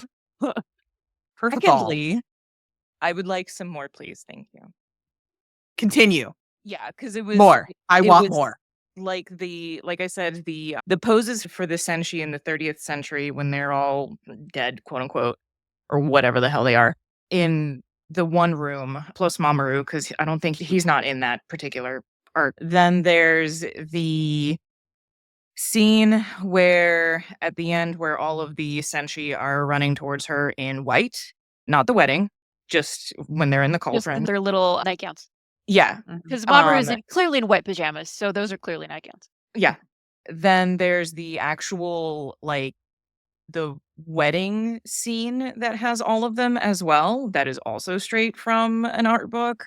Yeah. I'm sure there's more, but, like, by the The time that bedroom. I had realized that they were doing that, it was, like, halfway through the movie, and I was like, "Shit, now I have to rewatch it again." Yeah, Yep. the bedroom, the way they wake up is actually yeah, the looking down bedroom. on her is the art. Yep. And I was like, wait. Which is one of my favorite art pieces from the art book. Okay, now I'm Very beautiful piece. One of my favorite parts that got expanded is the scene during the conflict with Usagi and Galaxia before they run back to the Galaxy Cauldron and all that, where she's like choke slamming her on the ground. And then Galaxia shares her tragic backstory. And the dialogue is the dialogue from the manga. But in the manga, it's 4 panels. And she has the line where she says, "My only option was to survive one hellish day after another, wandering in solitude." And then there's a little half-tone smudged thing of her, like, I don't know, in the desert. It's unclear. She's going like this, walking through a She's having run. sandstorm. I don't Right. know. She's walking through some halftones. She's from and Dune. yeah. And so the manga implies that she was just like in the middle of nowhere, wandering on the far side of the Trigun planet. Real though. But then the movie adds this level of her like being stabbed and like physically abused by people in that sequence, which aligns with the headcanon I had been using for like roleplay and stuff for a while. And it was wild. And I had one of those. You ever have your headcanon confirmed by a Yes. movie? It's the best Yes, feeling in yeah. the world. Gosh. You're Oh. like, who's been watching me? Have you been on my Please tell phone? me that I made a social media post about this years ago that I can bring back up just to show everyone that I knew. Yeah, I knew the whole time. Yes, it perfectly aligned with some of my own personal thoughts, and it gave me that electric joy of this thing that I have imagined personally for me turned out to be the case. What else? We could probably talk about the manga all night, so we should move on. Yeah, I'm Followed it purposely very well. They followed it very well. And it I fit the don't pacing. feel like they left anything important out no. from what I'm remembering off the top of my head right now. They Oh, one thing. covered one everything thing. important. What? Go ahead. They edited the death of Sailor Kakyuu. Yes, they did. Yes, they I did. hated that. I hated that. One of the only things that I would say I didn't really like is that they made it less graphic. I'm assuming the rating would have had to have been higher. Yeah. probably. I also think, doesn't Usagi have a nightmare during Stars? She Do you wakes know? up a lot. They show a full dream sequence of her with Mamo in the manga, and in the anime face they melts just off, right? show her asleep and and in the anime they just show her asleep and dreaming. Yeah, it's the one where his face melts off, right? In the manga. I believe so. Let me flip Yeah. back to the front. I'm pull up. Doesn't his I was plane like, oh, they took actually that out. explode in the manga? He doesn't just No, vanish he's in never front on the of her. plane. Oh, He's okay. never on the plane. No, That's he's only in never the on in the 90s. anime. Okay. Her like sticking He's her in the hand airport. through the animated that animation where she like zaps him and then sticks her hand through him and he disintegrates. That's from the manga. Yep. That's like straight from the manga. It has been very And then clearly a hot Tap second. Sailor Moon in the forehead. Do we have a section on? Hold on, let me double check. Do we have a section on Usagi, the way she's acting? Oh, no, that we do. I mean, we Was have, it a, going to we be have a like- bunch of characterization differences between the 90s anime and the manga, which I think we can work that in there. Probably. Yeah, I Yeah, we figured can do that's that. probably where we're going to talk about Yeah, individual we can characters. work that in there because I wanted to go That'll be into our bulkiest Usagi. section. Hey, Golden Usagi's Deputy. very important here. Yeah. Yeah. So, all right, let's go into the 90s anime comparison. Sure. Plot Yeah. difference. Everything. Nothing is the The same. whole thing. There are a couple beats that are similar in that the plot is about Shadow Galactica arriving to take over Earth. They happen to be by almost the same person. Yes. A bunch of the same characters are there. Mhm. And there's some indication that like some of the killed the former Sailor Guardian the Animamates took over is slightly implied by the 90s Yeah. series. So some of the elements I think are there. Galaxia being motivated by wanting to, she's not really Chaos's agent. She wants to betray Chaos in the end. She just wants to have ultimate power, right? Right. And so her kind of having what you could maybe interpret as a positive, pure, or altruistic motivation underneath all of that remained the same. That sort of point of her character is consistent across both versions. And I think that's important.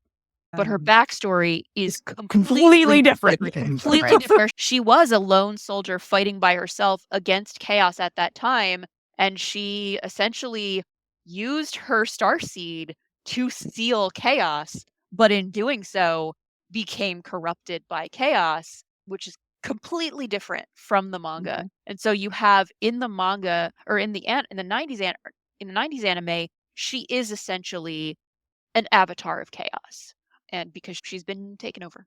And she gets a much more explicit redemption.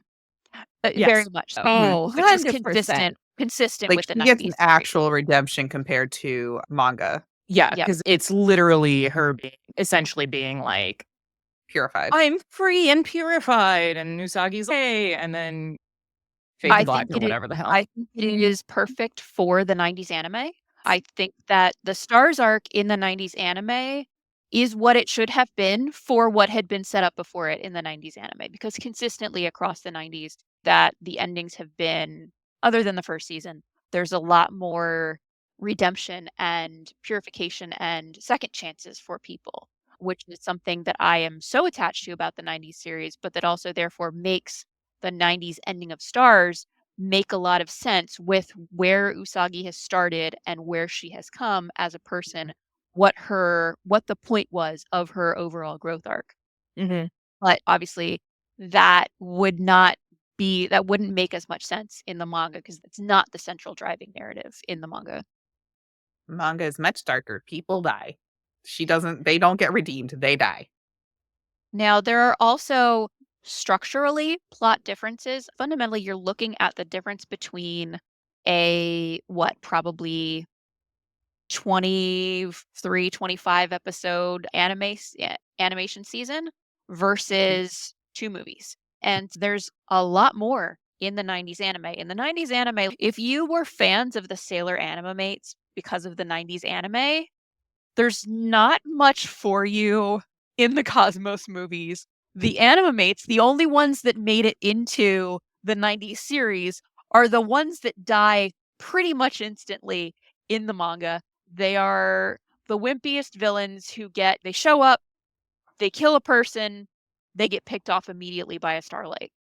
Yeah. Or, in the case of Tin Nyanko, by Galaxia, who are you again? You failed, die. Yeah. She was, to be fair, she was also interrupting walking around sexy time. 34 episodes. Yes. She was. She absolutely. She got what she deserved. She did interrupt lingerie time about the She house. did that. Yeah. She did that. So I think that there are plenty of things about the 90s that are, differences in focus and expansion that were interesting and fun that aren't going to be there in the Cosmos movies because they weren't in the manga, and they certainly don't fit the runtime of 2 movies. So if you're looking for that depth of characterization of a lot of characters, giving arcs and gravitas to a lot of the character deaths, that's something you're going to find more emphasized in the 90s anime, where they had time to give an incredible arc to Uranus and Neptune, for example, whereas in the Cosmos movies, they will die off screen in a flash. Yep. We will really never see Neptune's death at all. She is just a pile of dust on the ground. Uranus, same thing. Ridiculous. There's also, in the movies, the lack of fleshed out romance between Seiya and Usagi. There's like flashes of only on Seiya's side. And first of all, only on Seiya's side, and secondly, not with exactly anywhere near as much. Yeah, but that is as quickly and thinly as it is built up in the manga. Like in the manga, all of a sudden they're about to leave, and Seiya's, wow, Seiya, this is the most like out of your league romance you've pursued yet. Yes, Seiya, you do this to yourself. You keep picking unavailable women. You are the problem. That's as much as is in the movies is as much as is in the manga. But it is certainly not going to give you that buildup of an arc that feels like it's complicatedly reciprocal. Yeah, it's earned. There's this sense of, is Usagi using Seiya as an emotional stand-in for Mamoru or not? Or are they have their own relationship? There's a lot more there in the 90s. Again, because they had, what did you say, 34 episodes? 34 episodes. in which to explore all this stuff. And My something I agree with from one of our previous guests, the last Black Moon came on and we did a Seiya episode. I completely agree with their stance on Seiya, and that in the 90s anime, I am 100% on board. Teen Seiya, yes, absolutely, Mamo. But whenever it comes to the 90s manga manga. Oh. and this movie, I don't feel it. No, I'm like, Seiya, what the fuck are you doing? And that's what the last Black Moon was explaining, and I totally get it now. Because in the manga, Mamo is actually a decent human being and not just a dick to be a dick. He Yeah. worships the ground she walks Yeah. on. Once he like clues in that, oh, I actually like this person, he actually puts his entire mamusi into it. I'm using that from now on. But like in the 90s anime, by the time that stars happen, you do get a little bit more attached to Mamo. So like for me, for example, like the whole Seiya romance, while I really enjoyed it and I was like, yeah, he's there for you and you guys have pretty good chemistry, I still was like, I know that you don't actually remember because you like filed away those traumatic memories of Mamo like exploding or whatever, but bestie, you're cheating. That ain't it. Whereas in the movie and the manga, I'm just like, Seiya, shut up. No one cares. Usagi kind of backs away because Usagi backs away from the hand held out to her when they're going to go fly off. She's like, no, thank you. I'm good. I can fly on my own. Thank you. But yeah, shitting on 90s Mamo because 90s Mamo, even watching it to this day, he is triggering.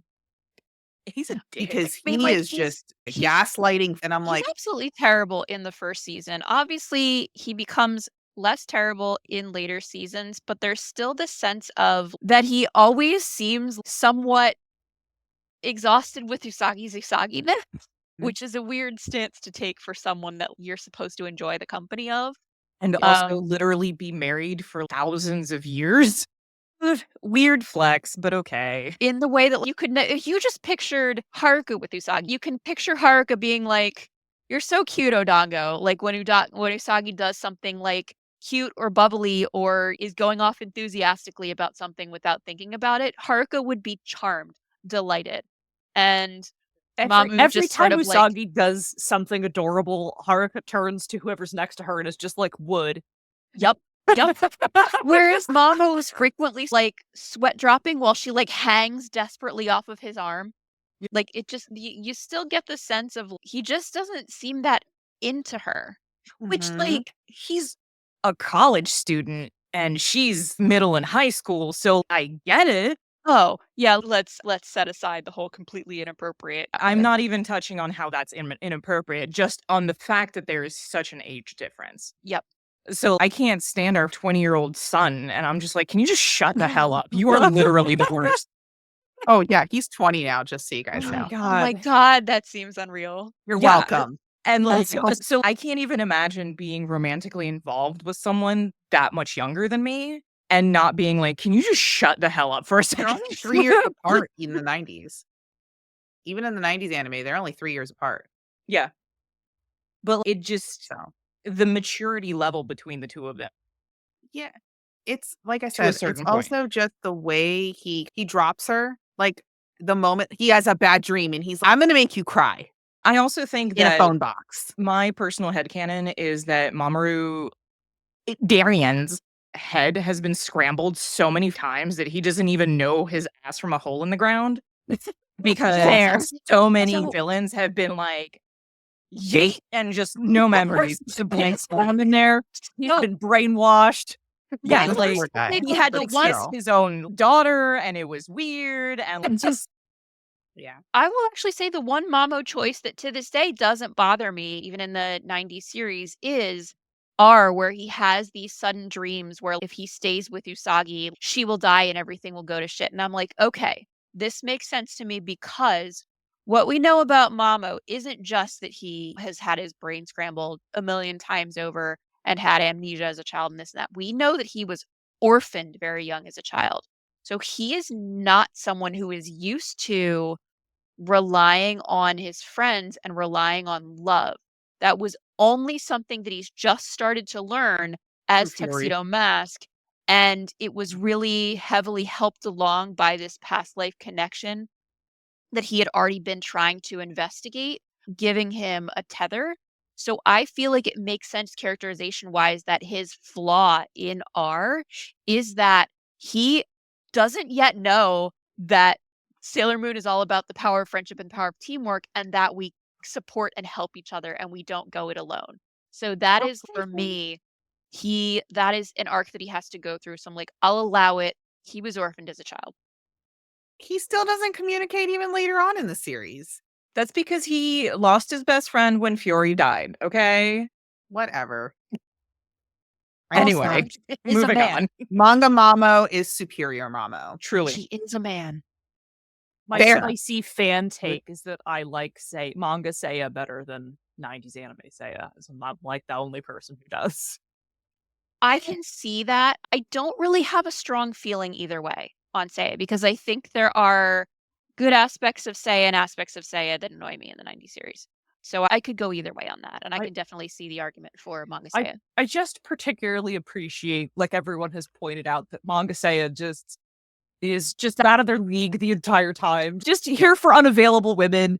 And there's an almost Haruka-like element of devotion that Seiya has in the manga that I don't see as much in the 90s show, because the 90s show decided to play with the comedy of Seiya wants to boink Usagi and that makes her uncomfortable. Yep.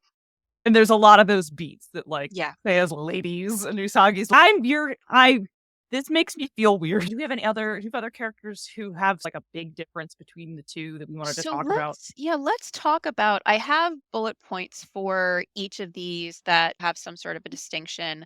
We talked somewhat about Galaxia already. I think obviously we've talked about the difference. I think another difference with Galaxia is because she gets more fleshed out interactions with other characters, she's less single-mindedly focused on only one human in the world and seems to evaluate other characters around her. Like you see that she has, in her interaction with Uranus and Neptune, she has a respect for them that you're not going to see. She, in the manga and in Cosmos the movie, the only person that is on her radar the whole time is Sailor Moon. Everyone else is a nothing to her. Her own henchmen, her enemies, all of that, they might as well not exist, which is, fitting because her own insecurity is being seen and treated as nothing. And so that is, her people perpetuating that cycle.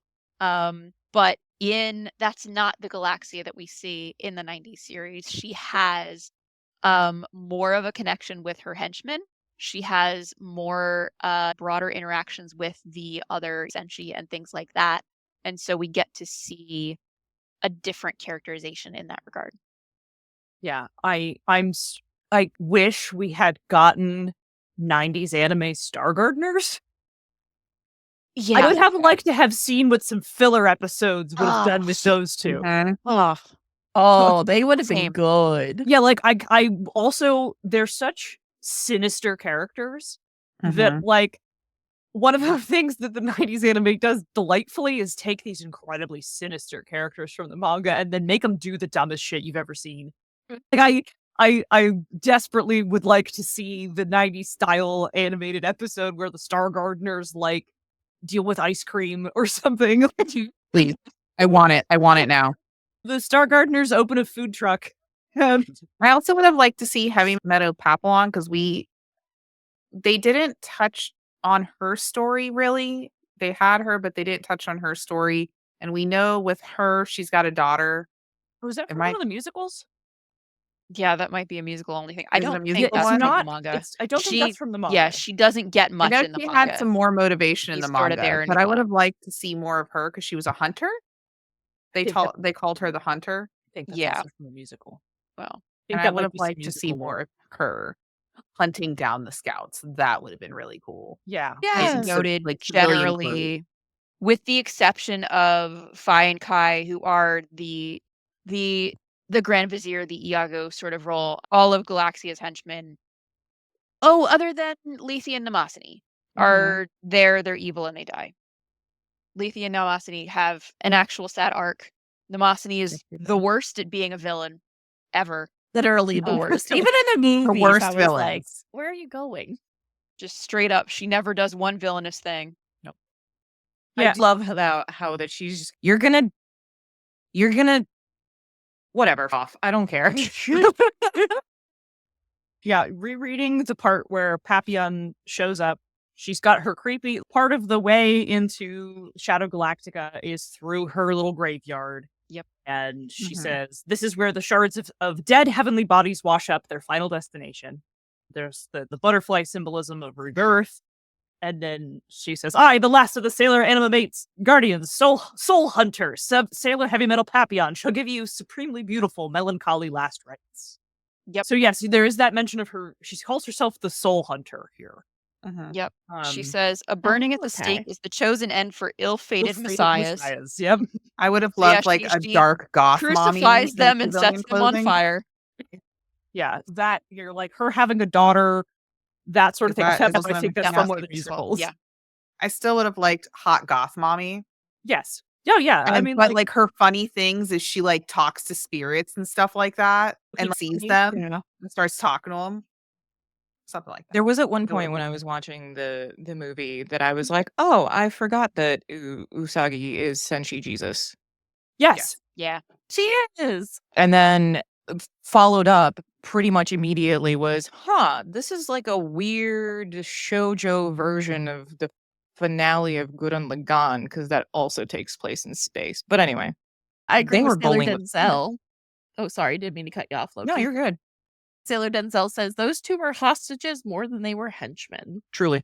Truly. Oh, Yeah. 100%, They were used 100%. for their power to guard her palace. Yep. Not Also- very well. Not well. Maybe your door guardians shouldn't be under duress. Yep. Yeah. Maybe they shouldn't be. It just maybe Just that is a bad idea. So let's talk about characterization of Sailor Cosmos. And how does that differ across interpretations? What We didn't what get her do at we all. feel about her character? I was about to say yes. Yes. That's it. Yes. Yes. Yeah. We It's good. we It's so approve. Bishoujo Senshi Slumber Party approves of this character. Yeah. Oh, here, I'll put up a little. We put up our iPad. Recommend. Bishoujo Senshi Slumber Party recommends Sailor Cosmos as a character. She Sailor was Cosmos stunning. 2024. You just got so much more of her. She wasn't, like I said, in the manga, we got like barely anything. She how many panels does she get to speak in? 5? She actually says Sounds something. Are you about sure right. it's the whole hand? Are you sure it's I have no idea. I just know that she says gets some a stuff couple that I was watching over Usagi to make sure she makes it, essentially. I don't remember what she says, but she talks about that's why she was there for Usagi, to watch over her. And she says that she's supposed to be the future, but she doesn't confirm it. And that's She why heavily everybody was like, insinuates it. she insinuates it, but that's why everybody was like, because people are like, oh, she could be a future Sailor Moon, but it might not be Usagi. It could be a future generation of Usagi, which is what people were wondering. Is it future Sailor Moon, like actual Usagi, or is she a descendant later, thousands of years down the line? So for the movie, actually, for her to be like, yes, I am the future of future Sailor Moon. There's that. I will say real quick. Saw a lot more of her. It's 11 pages. Oh, never mind. She gets more Of than her I thought she talking? did. Yeah. Yeah. It's a whole section. She has a whole monologue. It's 11 pages. Oh, long. is it her just talking what happened with her, why she Yes. ran away? Yeah, Yep. this her. Oh, Go it's ahead. her Go ahead, the Michi. running Say away what you're thing. going to say, and then I'll explain this. No, I forgot that she actually does explain. We just got more of an animated scene because it's more like Yes. shadows in the manga of what happened. We It's don't dialogue have. bubbles over a summary. But Yeah. Michi, what were you going to say? I was gonna say that's it. The Sailor Moon guy who was also on our show's theory that Mama Serenity is Sailor Moon Cosmos. I'm so sad that's no longer a possible theory because I really did like that headcanon. She's not dead. she's been quiet this whole time. Exactly, because she would. Oh. That is an interesting. This is that is an not interesting take. Mama Serenity is the villain episode, Michi. Sorry, got She us off finds a way track. to work it in. Got to get one. But okay, But sorry, also back we on got topic. Cosmos' transformation. So good. And I After- love the wings. After Usagi throws herself into the galaxy cauldron after everyone's starseeds, all those sailor crystals got scattered into the cauldron, have regained their original forms, and are heading back to their heavenly bodies. That entire explanation is literally just Cosmos monologuing directly to the Amazoness quartet. Mm-hmm. Just standing there explaining, and that whole explanation is in fact from the manga. We just got to see it in a different way. Mm-hmm. And then So glad that we got to see more of the quartet. yes, they really get a strong moment. That's from the manga too, but they get to stand on their own in this. Oh my Yeah. God, they don't die. They're like Team Rocket. They're the only ones who don't die. They're just a random ass team, and they're just the only ones who make it. They're trying They their literally best, are okay? just here so that Sailor Cosmos has someone to talk to. Yep. Yes. But She needs somebody's someone gonna to talk to, and live. They're like, "We're the quartet." What do you know? The quartet survives it all. I find the implications of that incredible, because the full explanation of who Cosmos was, what happened, why this whole thing transpired, what is going to happen in the future, and who she really is, explained to people who are going to go back to the past, and none of the people affected by it will ever know. Yep, true. Usagi will never know. Nope. No. She might find out when she's like an old lady. She's over 900 semantics, but she might find out one day when the quartet go back and she'll be like, that was it. They're going to arrive in Crystal Tokyo, and they're like, hey, we met you. You remember the Galaxy Cauldron? We met you from another Where you timeline. dove in. Guess what happened after you did that? Yo, You're like, never "They believe- died. I Here need we to go. sit down. Whole lore dump. We got to Yeah. fill you in. Got tea. I need you to sit down, make a cup of coffee. We've got tea about your future of your future. You're going to be a Sailor Scout again. Can you imagine the amount of stress that it took for Usagi to actually change her hairstyle? Oh my God, honestly. God damn.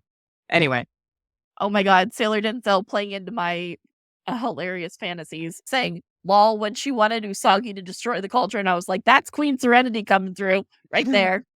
I actually really like that as a segue from discussing Cosmos into discussing Moon and characterization in Cosmos and in the manga, the comparison to the 90s stories. And this will touch a little bit on themes that we're going to talk about later too. Because you're talking about Usagi wanting to destroy the cauldron and that being Queen Serenity. I'm going to directly argue, no, that's Princess Serenity coming through, because this is something that someday I want to do an episode on or a panel on. You tell us when. And it's mental health in Sailor Moon. And something that I think is the thing that makes Cosmos the perfect ending to Sailor Moon's overall narrative is that Princess Serenity and Sailor Moon is at her core a young girl in recovery from an attempted, and indeed in her case, successful, for purposes of YouTube, let's call that self-exit. Yeah, because we can't use the word that is actually used for that.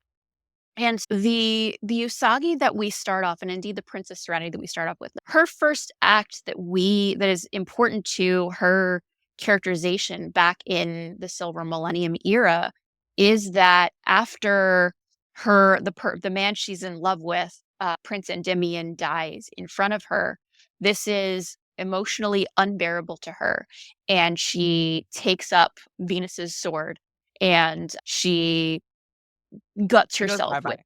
She self-exits, and Serenity uses the silver crystal to give her another chance.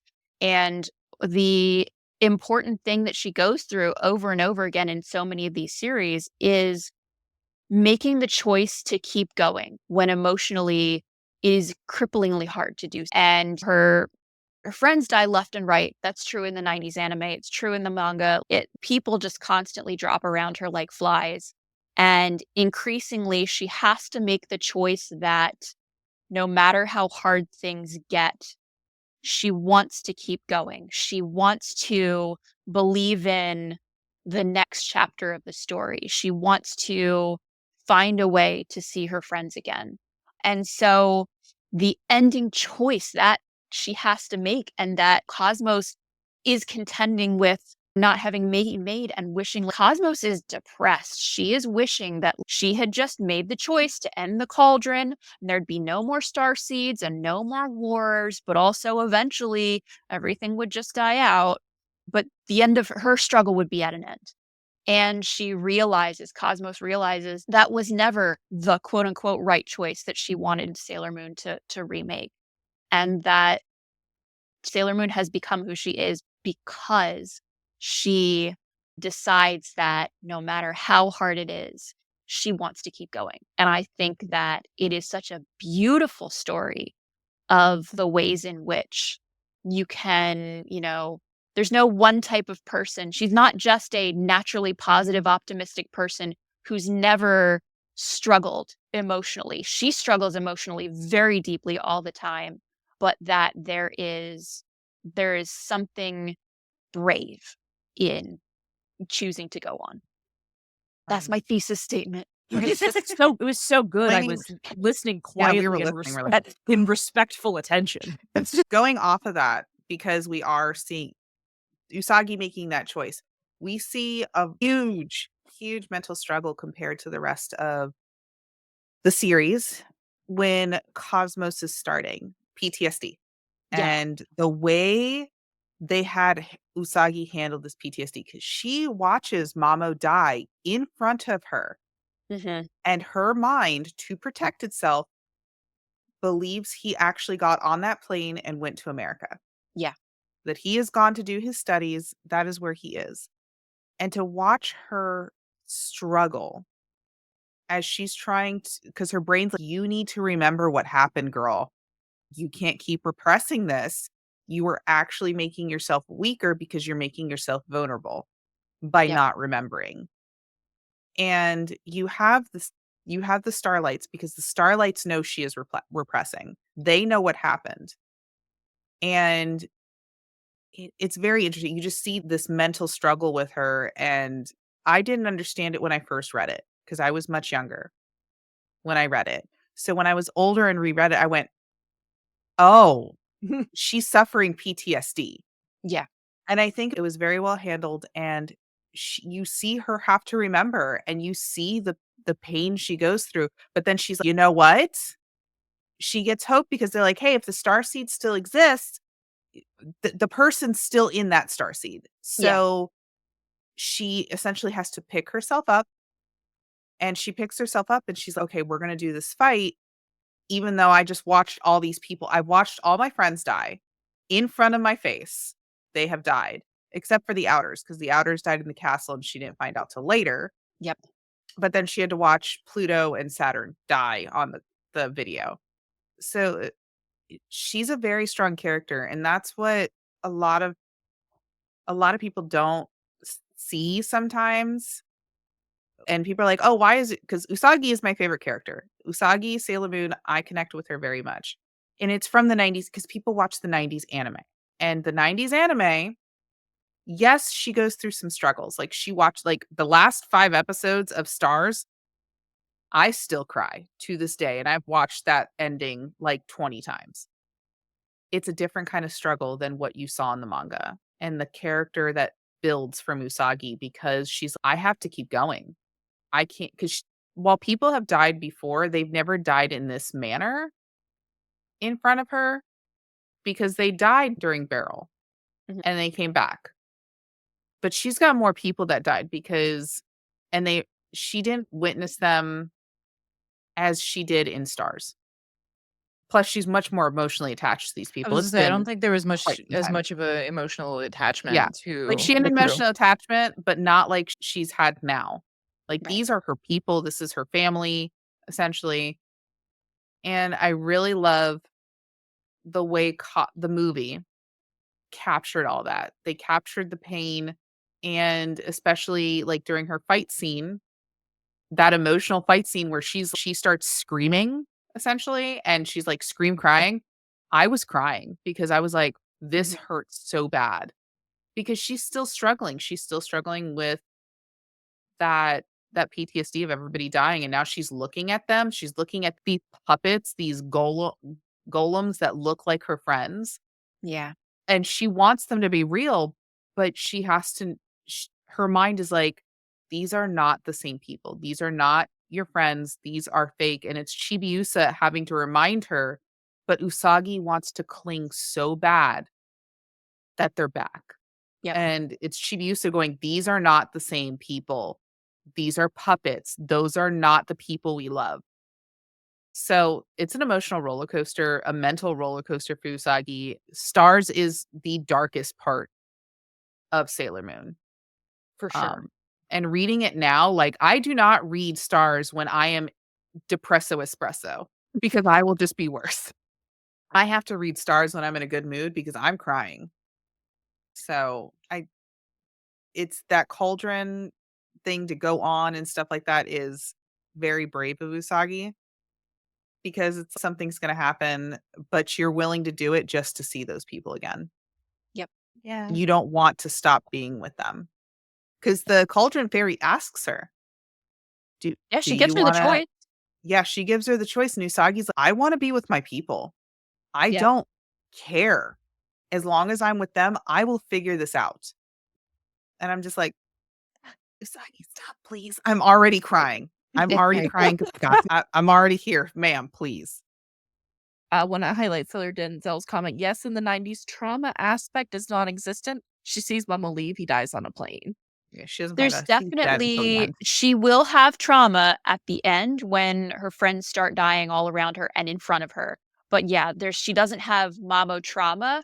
She just is very confused and isolated by the fact that he's not writing to her. Yeah, but definitely it's a very different type of trauma. Yeah. It's more of an instant trauma and not a long lasting because it's much more like over the course of, what is it, at least 2 weeks in the manga? I think so. Something like she's got more time to be in I mean, pain than in the it's long 90s. enough. It's long enough for the Starlights to join a bunch of school clubs and do really well in them. Yeah. No. For Taiki to be like betting Amy at grades at school. Yep, he's doing better than her at grades. He's in like the horticulture club with Mako. Yaten is doing photography or modeling or something. Saya joins the American football team and is like leading them to victory. And Haruka's like, are they purposely coming after you're in my shit, Michi? I feel targeted by this. Fine. Before we switch topics real quick, I do really like that the Silver Millennium and Princess Serenity's death and all of that was very much stank of Romeo and Juliet. And then the rest of the series is Juliet's redemption arc of her essentially being like, wait, it doesn't have to all end right now, immediately. How can we prevent all of this? And if only that's how Shakespeare worked. This now. It is now. So let's talk about Chibi Moon. Probably a much shorter topic. She has a much less featured role. All right, so Chibi Moon, I love her in Cosmos. I think she's great. She's matured. Yeah. And you get some aspect of what her life is now. And it's nice to have seen Neo Queen Serenity and Serenity actually talking to me like, no, you can't go back. I You're think the staying thing here. that I loved the most about that particular scene is not necessarily Neo Queen being like, no, you can't go back. You have stuff that you need to learn here. It was Chibiusa's response of, yes, mama. That shows so much maturity in her and how much she has grown that I was like, am I a Chibiusa apologist now? Oh no, what happened? I like the whole time in the Cosmos movies, I was like, you know what? Chibi Moon's doing great. Good for She's her. not so bad. For her. Good for her. Manga That's- Chibiusa is much more palatable than the 90s Chibiusa. But like she is, and her appearance in the second movie when they've gone through, and at that point the Starlights have died. I don't remember if Kakyuu is still alive when Chibi Moon arrives or not, but I think she might also be dead. And Chibi Moon's arrival is like the moment of hope that Sailor Moon needed when she was like in her dark night of the soul. And it was like when she shows up and they do Pink Lady's freezing kiss, you are just like, oh, thank God, because she needed that shit right then. Kakyuu is still alive because Pink Lady's freezing kiss kills Heavy Metal Papillon. Oh yeah, and then shortly thereafter, Kakyuu gets brutally shanked, brutally murdered. Yeah, Yes. with the blunt end of a stick. not the pointy. That's what makes it No. horrible, Mhm. but blunt end. So yeah, Chibi Moon and Cosmos movies, Bishoujo Senshi Slumber Party recommends. So do we want the other bullets for characterization that we have on here? We have the inners, we have Saturn, we have Uranus and Neptune. I didn't put Pluto on here because there's not really different characterization for her in the Cosmos movie. She's just doing her thing. We have the Starlights. I feel like we've already talked about them somewhat. Mhm. It is worth saying that like Taiki and Yaten, I think most people will find are more palatable in the Cosmos movies and in the manga. His forehead Yeah. is not so big. Yaten is still that bitch, like 100% that bitch, as Michiru will very memorably tell you when he just walks by and sasses her lipstick. But in general, they're not as mean. And Taiki's just fine. Yeah, Just a no, nerd he's cute. who's enjoying going to school. Yaten, can we please be done with school already? And Taiki's like, love it actually. But we all agree They Uranus they and emphasize that they're aliens, and they're like, this school thing's kind of fun actually. And Yaten's, bitch, you must be joking. I don't like this. Yaten wants to be yeeted out. Taiki's like, yeah, you don't like it because you're not good at it. I, however, am good at it. Oh, That doesn't Wow. happen in that exchange, but if it no, but it does behind closed doors. yeah. I guess we can do a quick one. The inners, I don't really have anything to say. There's not They fit with the rest of the Crystal series. Like they were acting the same. They're just as dedicated to Usagi. Manga inners are much more dedicated to Usagi than the 90s sometimes. Because 90s monopolized on the they girl. will give up everything. There's a reason the scene with Venus and Mars happens, and Yaten's like, you already have someone you're dedicated to, and Venus is like, you're right. I will never essentially, they're never going to get married. Usagi is it. Usagi is endgame. Probably cool. They have each other, so there you go. They're fine. They're fine romantically. That's really the only difference for inners. as compared to the 90s, they have a lot more time to be high school students and have fun and chase around idol singers. A key difference between the manga and the 90s anime is that I believe in the 90s anime, like it turns out that Amy is actually like number 4 in the Three Lights fan club. Yes. Which is not She's a thing very in the high anime, up and I compared to absolutely love everybody it. else. I You're all absolutely like, love it for her. Because Venus is, I'm number 17 or number 29 or something, and that's great. And then Ami just like quietly holds up her card that's got a gold border on it. And it's just, and they're all like, yep. It is just a Bitch. genuinely delightful moment. I love it for her. As But yeah, like somebody the who is in inners. oh, sorry. Oh, go ahead. I was just going to say, as somebody who's in an idol fan group, do you know how hard it is to get into the fan club, period? She's number 4. She's was on number top of 4. that. That's impressive. Sorry. So yeah, the inners, they die pretty quickly. So they don't get much screen time at all. They eventually get to be evil zombies. Yeah, we get to see other costumes. You get to see they don't really have other attacks because all their attacks basically make it into the 90s version as well. And then Saturn, I get why I put Saturn on here other than she's clearly in a relationship with Chibi Moon. I feel like in the 90s, she had more of a role as far as like a prognosticator who was like doomsaying at the beginning and being like, here's the thing that I detected. Everybody needs to power up. She was the one who essentially powered all of the other outers up to their super forms.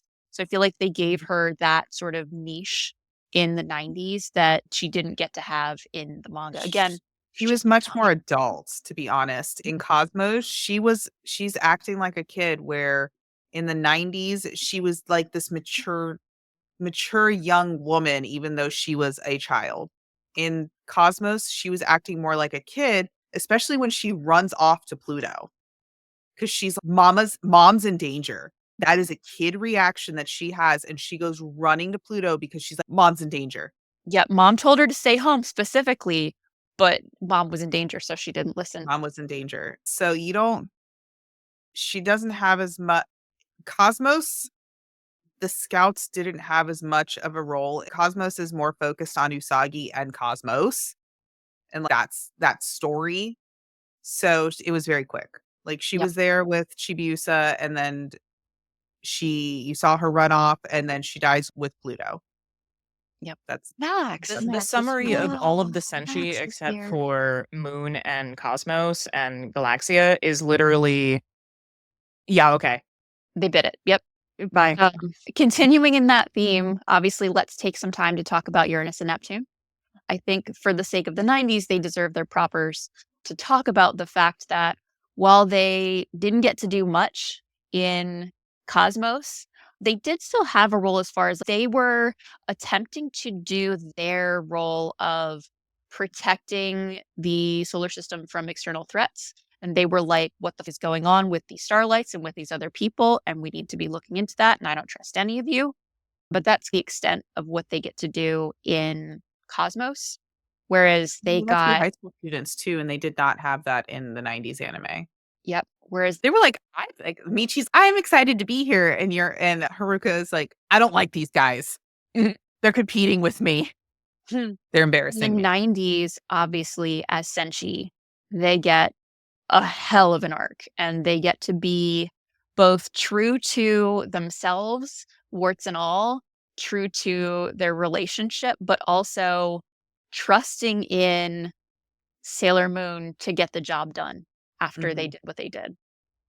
I cannot say anything bad about their portrayal in the 90s, also because the fact that their little betrayal thing has earned me a number of friends. Which Yeah. on this Yep.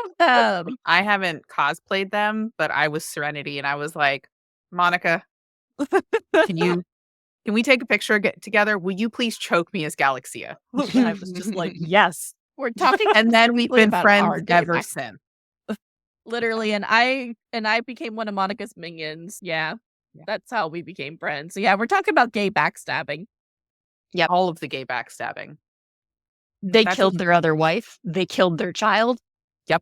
And that Old does blood. not happen in the manga or Cosmos, because it doesn't happen in the manga. So the 90s, and we've touched on this and we think the reason the storyline even got in there was because they didn't know how the ending was happening with the manga. So they were just like, the gays, ta-da, the gays, show the gays. We want to break everybody's who's watching this show. So we're going to give you the most emotional death scene with two gay women trying to touch hands as they are disappearing and turning to dust. Mic drop. We're leaving the scene.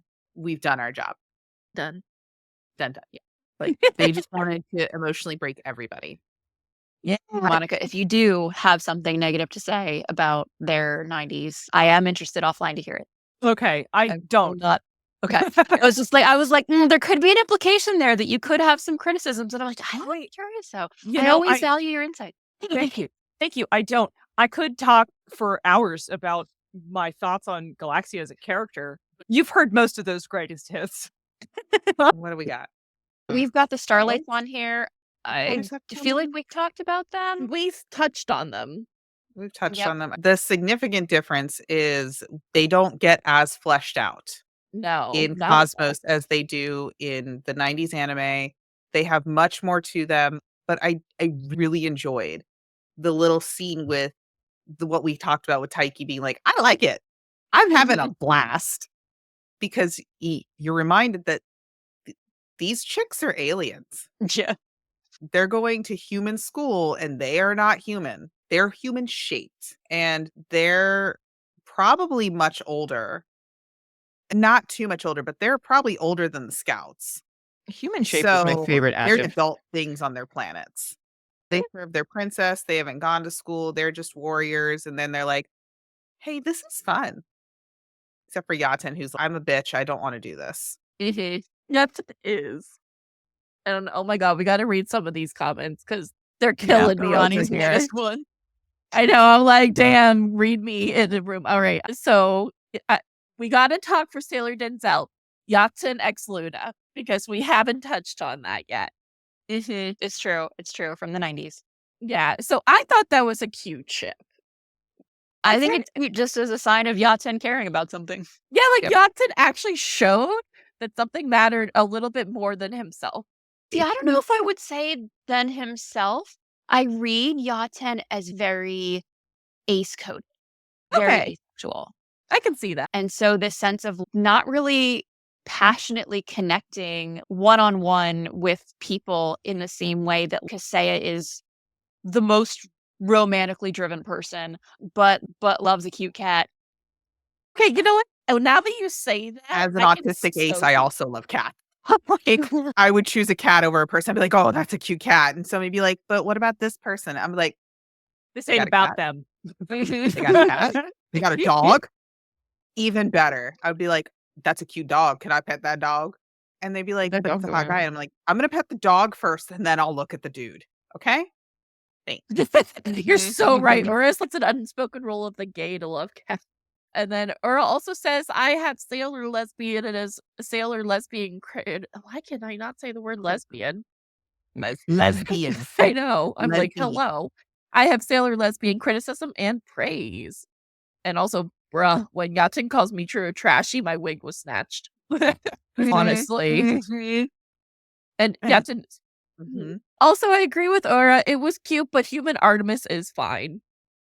Human Artemis is fine. Oh, So good looking. Oh my God. I mean, I have an issue with any romance that Luna has that isn't Artemis. Yeah, Mhm. Yeah. go for it. Tell us Yeah. why.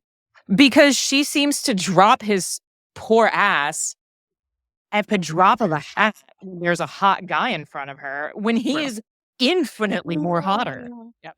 And we're just God. the ground she walks on. He does. Because there's what's his ass from the movie, and then there's Yaten, and then I think there's probably someone else that she's just ooh hard eyes. And I'm like, ma'am, please. No, she does like to play the field a bit. Where Artemis is, I love you. And Yeah. only Artemis's only other love is Minako. Yeah. Yeah.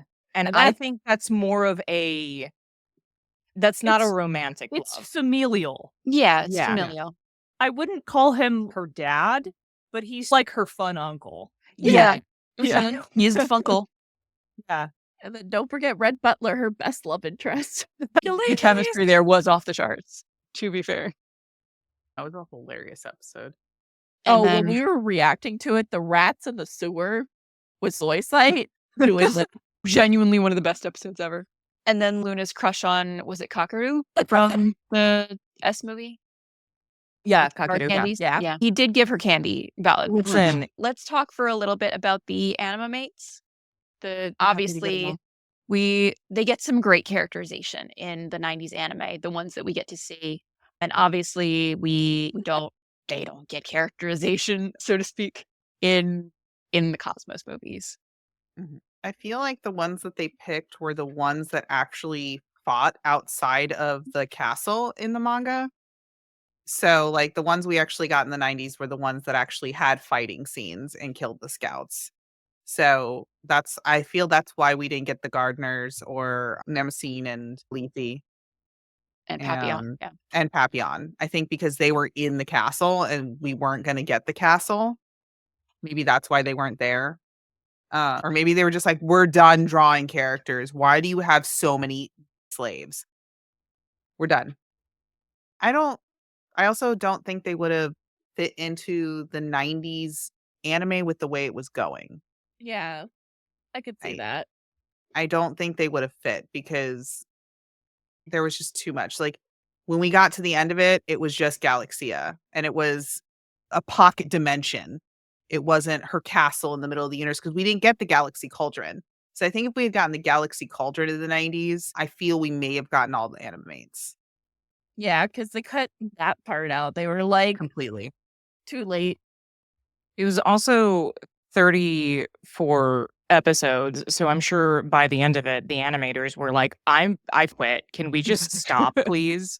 Done. I The am series is done. depressed working on this. I need it to stop. Except they pop their on the last couple They episodes. do. With They They Starlight. do. They really do. And then brings up Papillion. Nope. Papillon. No. Papillon. Papillon. Don't make me Papillon. speak French. Mhm. Probably was planned for the 90s because she appears in some of the 90s musicals. The 90s Well, musicals generally those are covered the ground that was covered by the manga and the anime, plus some, because you will have characters like Sailor Tin Kuroko who were exclusive to the musicals. Sailors, if you've never seen some of the musicals, for people watching, Sailor Tin Kuroko is also an Animamate, as the name implies, crocodile-themed tin. Wait, I thought she was a I thought she frog. was a frog. Frog theme, sorry. Croaking, sorry, that's what I meant. Yes. Yeah, frog theme. Croaking. We're both like, wait a minute. We care a lot about that. I pictured a frog in my head, and I said crocodile because Kuroko also Crocodile. crocodile. Yeah. But yeah, she's exclusive for the musicals. They do that sometimes. Just add in characters. And musicals have a 3 musical arc about Dracula. Yeah. I was about to say yeah. Dracula's in it. The Dracula musical. There's a lot that they explore in the course of those, which is cool in terms of it being another version. Yeah, but yeah, Yep. Galaxia hiring the Dark Kingdom.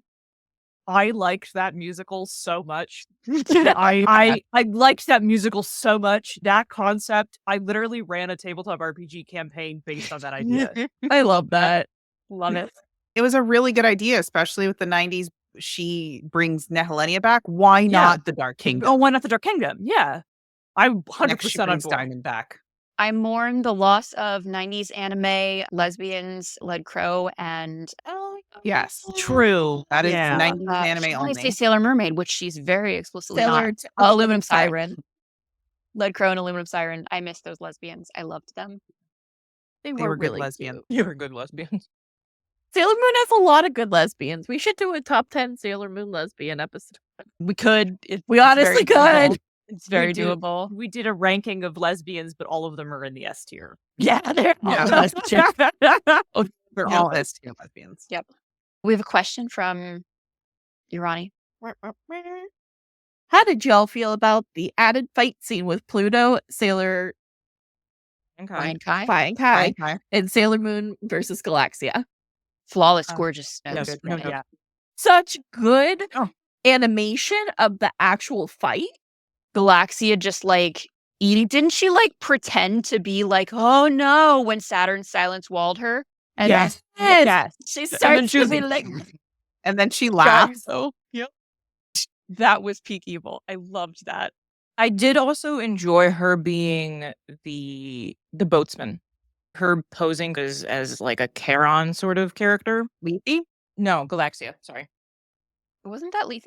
I thought that was Lethe. Lethe. Sure. Was it? That was I Lethe, thought it was guiding them Galactica. across the river. Yeah, it was definitely have to Lethe. The relook only at that. thing with Although it would be Galaxia is inside hilarious this dream where she's getting dragged down. She almost gets dragged down by Galaxia and she has to wake up because she was like, danger, Yeah. danger, this is not good. But it was Lethe that was actually guiding the boat because she was guiding them across the river of forgetfulness.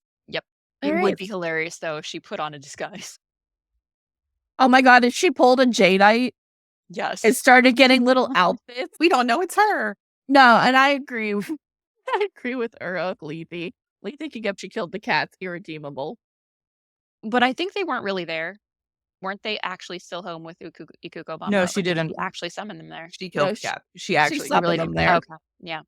I guess I was unclear on that point. I always assumed because that was all a dream sequence that she didn't actually kill them. All right, then screw Lethe. Shall we move on to themes? In one word, what would you describe as the tone in the movie? I like that question. Epic. Epic is a great word. Jesus. One word. And that I'm Ura divorced. says hopeful. Hopeful. Okay. Put Mm-hmm. that one up on Mhm. resilient. Going Word. with resilient. I'm trying to think of a good word. I need like a dictionary. Damn it. There's one word. Masterpiece is one word. Masterpiece It's one is word. That is one word. It was a masterpiece. That and is I a will fight masterpiece. everyone. Yeah, I agree. It's a masterpiece. I can't think of anything else because it's more than one word. But hopeful is a big one because that's the whole underlying theme from the 90s is the Oh, light of hope. And that is very significant and still plays true in Cosmos is the light of hope because that's what Usagi is. She is hope. yes. We did get a question from Instagram. Oh. And the question was, what do you think of how it is ambiguous what happens between the ending and the wedding? We don't really know what future we're going to get. We're still going to get the same future that Cosmos got You think so?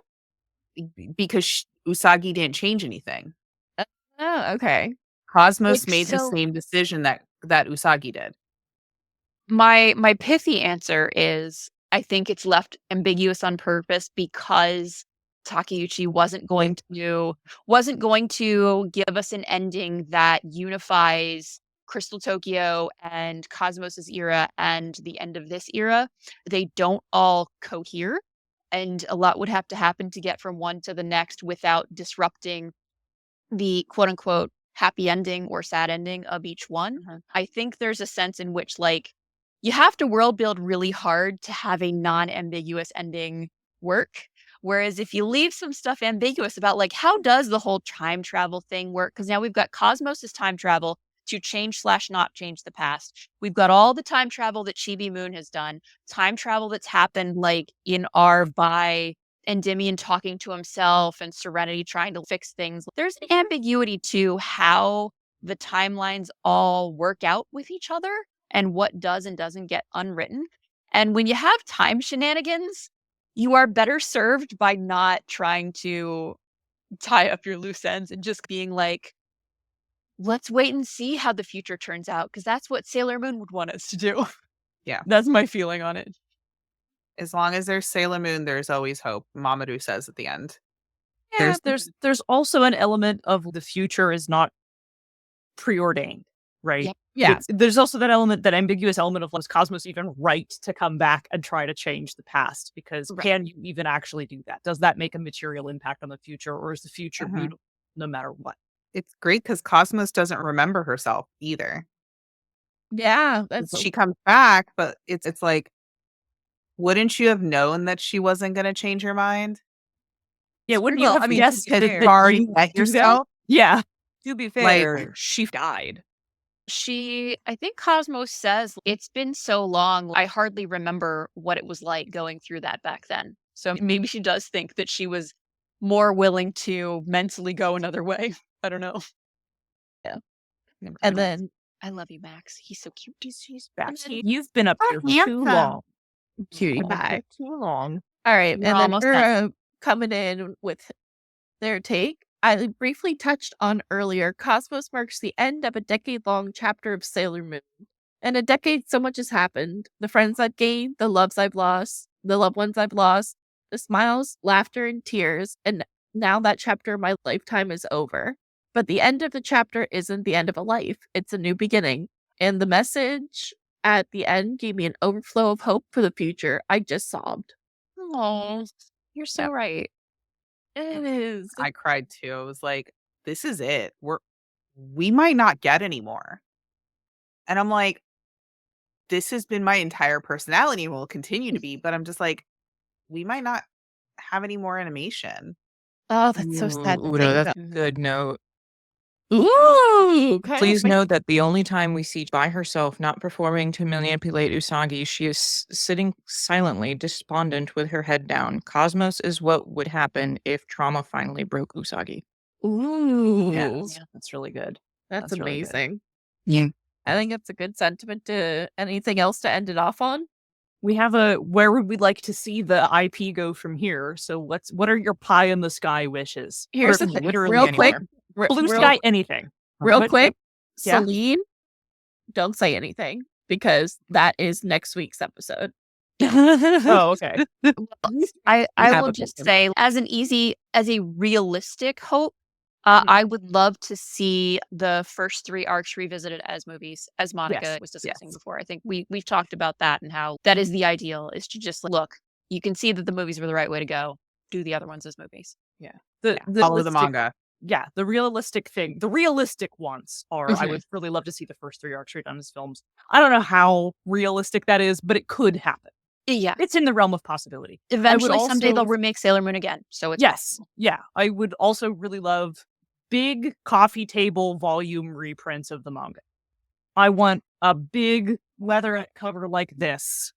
yeah, make it huge. Yeah. Make it big.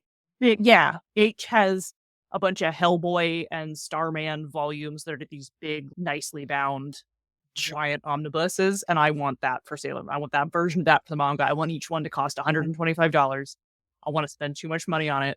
You're gonna have to go to the gym hella to be Yeah. able to just open them. Just to open them. I've got a perfectly readable copy right here. I want one that I can't open. Excellent. Yeah. If I had to pick something that won't happen, or at least maybe not anytime soon, I would love a new take, like the next generation, like not necessarily their kids, just who the next round of Sailor Senshi are either in the future, or I would love to see the story retold in 2024. It's the exact same story, but it takes place in a different time. Ooh, I love that. I think I would love to, as much as I'm like, I would love specifically more Uranus and Neptune. What I actually think would make for an interesting series, similar to what you said, is like that next generation. Now that we have Chibi Moon is not Usagi, who's coming in with no training, who's coming in from this very disconnected secret identity mortal life. Chibi Moon is who she is. Everyone knows it. She has training and experience. She has all this maturity of having grown up being trained by people. She has a boyfriend who is very different. Give me a very religious, gentle, priestly boy any day. I'll take that. Let's explore that. We've got these newly made Senshi of the asteroid belt who came from a traumatic background of like villainy and child exploitation. And we've got her girlfriend Saturn. Like, actually, I would be here for that. I actually think that's a really interesting set of characters that I would love to see explored. Loki? I would realistically, literally anything. Yeah. Literally anything. At this point, I think the fandom is so used to getting absolute less than breadcrumbs from Toei that literally we would take anything. That's true. My personal want is either or. Remake the movies, the actual standalone movies. RS and Super S? Yes. Yes. Remake those movies or give me more actual standalone movies. I want movies about the most bullshit fights. I don't care if the villain has her entire out. Just give me a weird movie fight. So you want a movie with Sailor Gucci and Sailor Chanel. Yeah. Yeah. There's more to work with that is from the manga. That's true. Short stories. Takeuchi, write us a new weird short story and have it made into an OVA. Yeah. Give us something new. Or- just a side story. Or I would love to see all of the actual side stories animated. Like Ami's First Love and all of those. Yeah, the thing with Ray and her politician dad and all that shit. Yeah. So now I cannot look at that story because I really am Team Greg for Ami. Greg is great. Greg is great. Greg is a green flag Greg is walking. he's so many green flags. I love him. We love Greg. That is a sad, nihilistic boy. He's great. So I'm not allowed to say anything. No. Censored. Put it in the chat. In the private chat. Not the private. There's so much I want. I know. You're going to talk about it all next week. Understand that. Greg is just Thank you. Shinji from. He is though. When did Greg get in with the robot? Sorry. And then other things that Ura said. Sailor Moon has connected so many of us. I would never have met all of you without Sailor Moon, and I'm thankful for your friends and the connections I've made over that time. We're thankful for you. I'm gonna say we're friends because of Sailor Moon and Sailor Moon meetups. Yep. Yes. That is how we met. I would All like of to us. say that I'm very All thankful of for the fandom maturing because the Sailor Moon cosplay fandom and con fandom in the early noughts was a literal hellscape. Oh. It was so bad. The role play fandom is still toxic as anything, but Yeah, it's a roleplay fandom. Yeah, that's just what you would expect. But like the whole, I remember back in the day, unless you were like a size 00, you're not allowed to be a Senshi cosplayer, was a thing. And I'm so glad that everyone has matured past that. Yeah. And then That's my takeaway. I like your takeaway. Mhm. And then also says, I want a Sailor V movie or even a musical or an OVA. Something for Sailor V. That would be Agreed. dope as hell. Yeah. And then, or give me a movie about Queen Serenity and her rise to power. Give me the past. Sure. Give me the Moon Kingdom. Give me give me that as a high budget miniseries, like Game of Thrones style. Or 2 movies. That's where it's at. Give me that internecine drama. Yeah. And then, Explain more of the cauldron and like Queen Serenity going there to get pregnant. Like, why did she go and do that? Like, where was she in her life at that point? Because there was literally On a no man trial. on the moon. Listen, she don't need no man. She's the queen. Literally, there was no man for her. all Just right. a full deity thing. All right. Somebody have one last profound thing to say so we don't have to go out on that. I only can make it worse. Yeah. Nope. No. No. No, nothing. No highs. Only lows. Matter for Because I'm at a low. I'm depressed because it's over. But they're still going to take my money because they've got merch. They do. Mhm. Oh yeah, Queen Serenity raising Pluto. That could be part of the miniseries. I have to tinkle so bad. I'll bear it. Raised her. She put her behind a door and locked it. Yeah, she was bad. She was bad to little baby Pluto. Kakyuu explicitly drew little girl Pluto as a child, so we would know that when Yep. Serenity made her do that, she was a little kid. She was a daddy little kid. She was a child. Oh yeah, that was an interesting part. All right, last part, because then we're ending this. Or the clip in Cosmos where Queen Serenity shows up with the empty starseed and says, "Hey yo, can I put a order for make a baby?" I would like baby, please, in this starseed. Thank you and goodbye. And yet she got it. Like somehow Again. that woman. Jesus reference. If you're watching this video and you haven't watched the Netflix version of Cosmos yet, please do.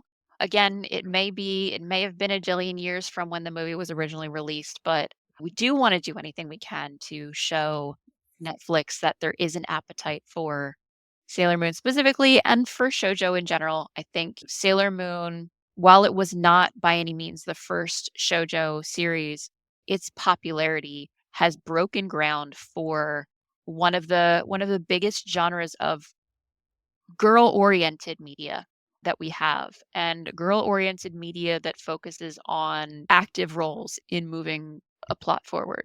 Continue to support your local shoujo and support localizations. The more that we show love for them, especially things like dubs, the more that good dubs will get made. I think if you are older fans like us, you remember what dubbing was like back in the day, and you watch dubs now, and you're like, I know people who for a while they were like, I don't watch dubs. Dubs are bad. And I were like, no. I'm like, no, dubs were bad.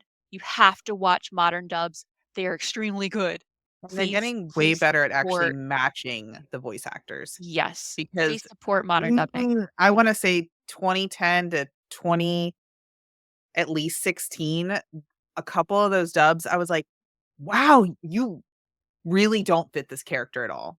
Like you'd hear them and you'd be like, and subtitles in Japanese is back. Yep. Because you couldn't listen to them.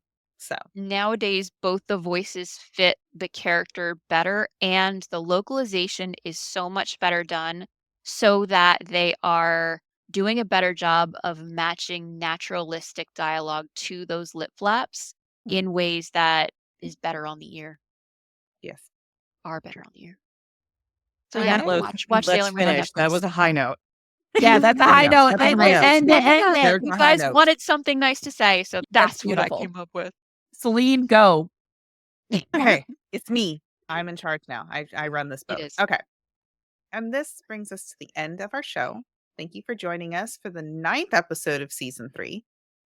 We'll be going on our next mini adventure on September 7th. So that's next week, which holy crap, I forgot that it was next week. And you said that and I was like, it's because I'm going to Disney. Okay, yes. We are going on our next movie adventure on September 7th with Brooke, also known as Ochiba Wolf. That's a big Um, get. She's huge in the fandom. She's great. I know who she is, but the name didn't click with me. And then I was like, wait, I used her video to actually put together my Super Sailor Moon figure from, what is it? Zen something. The really big one that was super expensive that people got. That was fit 99% of the time. Anyway. Yes. I used her videos to actually put mine together correctly. So we'll be diving into Sailor Cosmos herself. So that's why I wasn't allowed to say anything. You're welcome. Anyways, so we'll be diving more into Sailor Cosmos as a character herself and what lies next for the franchise, which is why I'll have them next week. So come listen. Yep. And listen to me. Listen to my word. We'd like to thank our wonderful team for all being on the show tonight. So please go ahead and plug yourself. I am an art streamer and also the resident host wrangler of Eternal Mooncast. You can find me pretty much everywhere as the Comfy Witch. That's it. Also, my wife. Yeah, I'm also married to that one. Yeah. Me. Monica. Okay, hi, I'm Monica. I'm on Tumblr and Blue Sky at Dice Dash Wizard, but I'm also on Tumblr at Gay Wizard Emporium. I should probably have you start putting that one up instead. This one's my game design blog, and I don't know that the Sailor Moon audience is interested in that. You Yeah. are. I have a lot of things to say about it. And then I just retweet things reblog things I like. The other one is my writing blog where I talk about the process of writing and the novel that I'm working on. And if you like Sailor Moon and gay shit and cool people with cool powers or whatever, you will probably like what I'm working on. Give that a follow. And yeah, that's what I've got going on. It's Can not I buy terribly any? exciting. Can I buy any gay wizards at the Gay Wizard Emporium? Soon, I hope. You will eventually be able to buy gay wizards at the Gay Wizard Emporium, but hasn't been sold yet. Valid. It's me then. I am Relia. You can find me all over the internet, different addresses. Instagram is where you're going to go if you want to see my cosplay. I do cosplay Sailor Moon as well as some other stuff. Sailor Moon the fandom, not the character. I'm on Instagram at Relia Lacadamon. On Tumblr is a great place to go if you want to see my artwork. I am on there at Art Crystals. Similarly, if you want to see my artwork, you can find me on Twitter at Shazari, on Blue Sky at Relia. I also, if you like hearing me talk at ridiculous length, which if you don't, you'll probably find me very annoying on this show. I am also presenting a panel at Anime USA this year covering the topic of magic realism in the animated show Bluey. So hopefully you will come out and see that. Sounds adorable. I hope it's going to be weird and wild and that people will be fascinated that I am drawing a connection between these two topics. I think I'm it's very gonna be hyped you incredible. wanna I go to saw you AUSA post now. about it, It's and I great. was like, I wish I could go, actually. I'd sit through this because I'm just like, inform me of these things. But yeah, come see my panel. And then Monica, I've talked to you online because I have an idea for a panel you and I can do Okay. to pitch for maybe Katsucon. I love Fantastic. you guys so much. As always, our fellow Moonies, make sure you follow us on all of our socials. You can find those on our link tree in our description. Ta-da! And I am Celine here. As you guys have noticed, I am not going by Azira on Eternal Mooncast. I will be going by Celine on Eternal Mooncast because Azira is my persona for my own streaming. So you guys can find me at Azira_witch on Twitch, Twitter, Tumblr, and Instagram. I am actually have finally settled. This model right now is my stand-in model. So I wanted to give you guys a preview. I am a magical girl VTuber. So all Maho Sojo is like my whole theme for everything that I finally settled on. So yeah, you guys can catch me there if you guys want more magical girl shit. So yeah. Love it. Love it. All right. And then, as always, I have been your host, Michi. You can find my personal socials at MEW21, some_cosplay for Eternal Mooncast, previously recorded content of our show comes out Moony Mondays at 7 p.m. Eastern on YouTube. For Bishoujo Senshi Slumber Party, the reactions are up for free on Patreon. All of Season 1 and the Sailor Moon Cosmos movies are both out. Our next discussion episode will be coming out in October because we are off for the month of September. For my gaming on Twitch, I'm currently playing Persona 3 Reload, and K-pop is off this week because Ray is sick, but please support our new YouTube channel for Michi and Ray's K-pop Voyage. It'll still stay on Eternal Mooncast Twitch, but it's going to move itself onto its own YouTube. We appreciate any likes, comments, follows, or wherever you would like to support Eternal Mooncast in your own way. We do read all the comments on YouTube. As a quick reminder, these are just our personal opinions, and we celebrate all respectful Moonie opinions here. We're working hard on this place to be a place for Moonies to come together and discuss their love and theories and passion for Sailor Moon. Remember, as Sailor Cosmos once said, I won't run away anymore. I'll go ahead to the future because I was blessed with great power by Eternal Sailor Moon. Good night! Good night. Bye.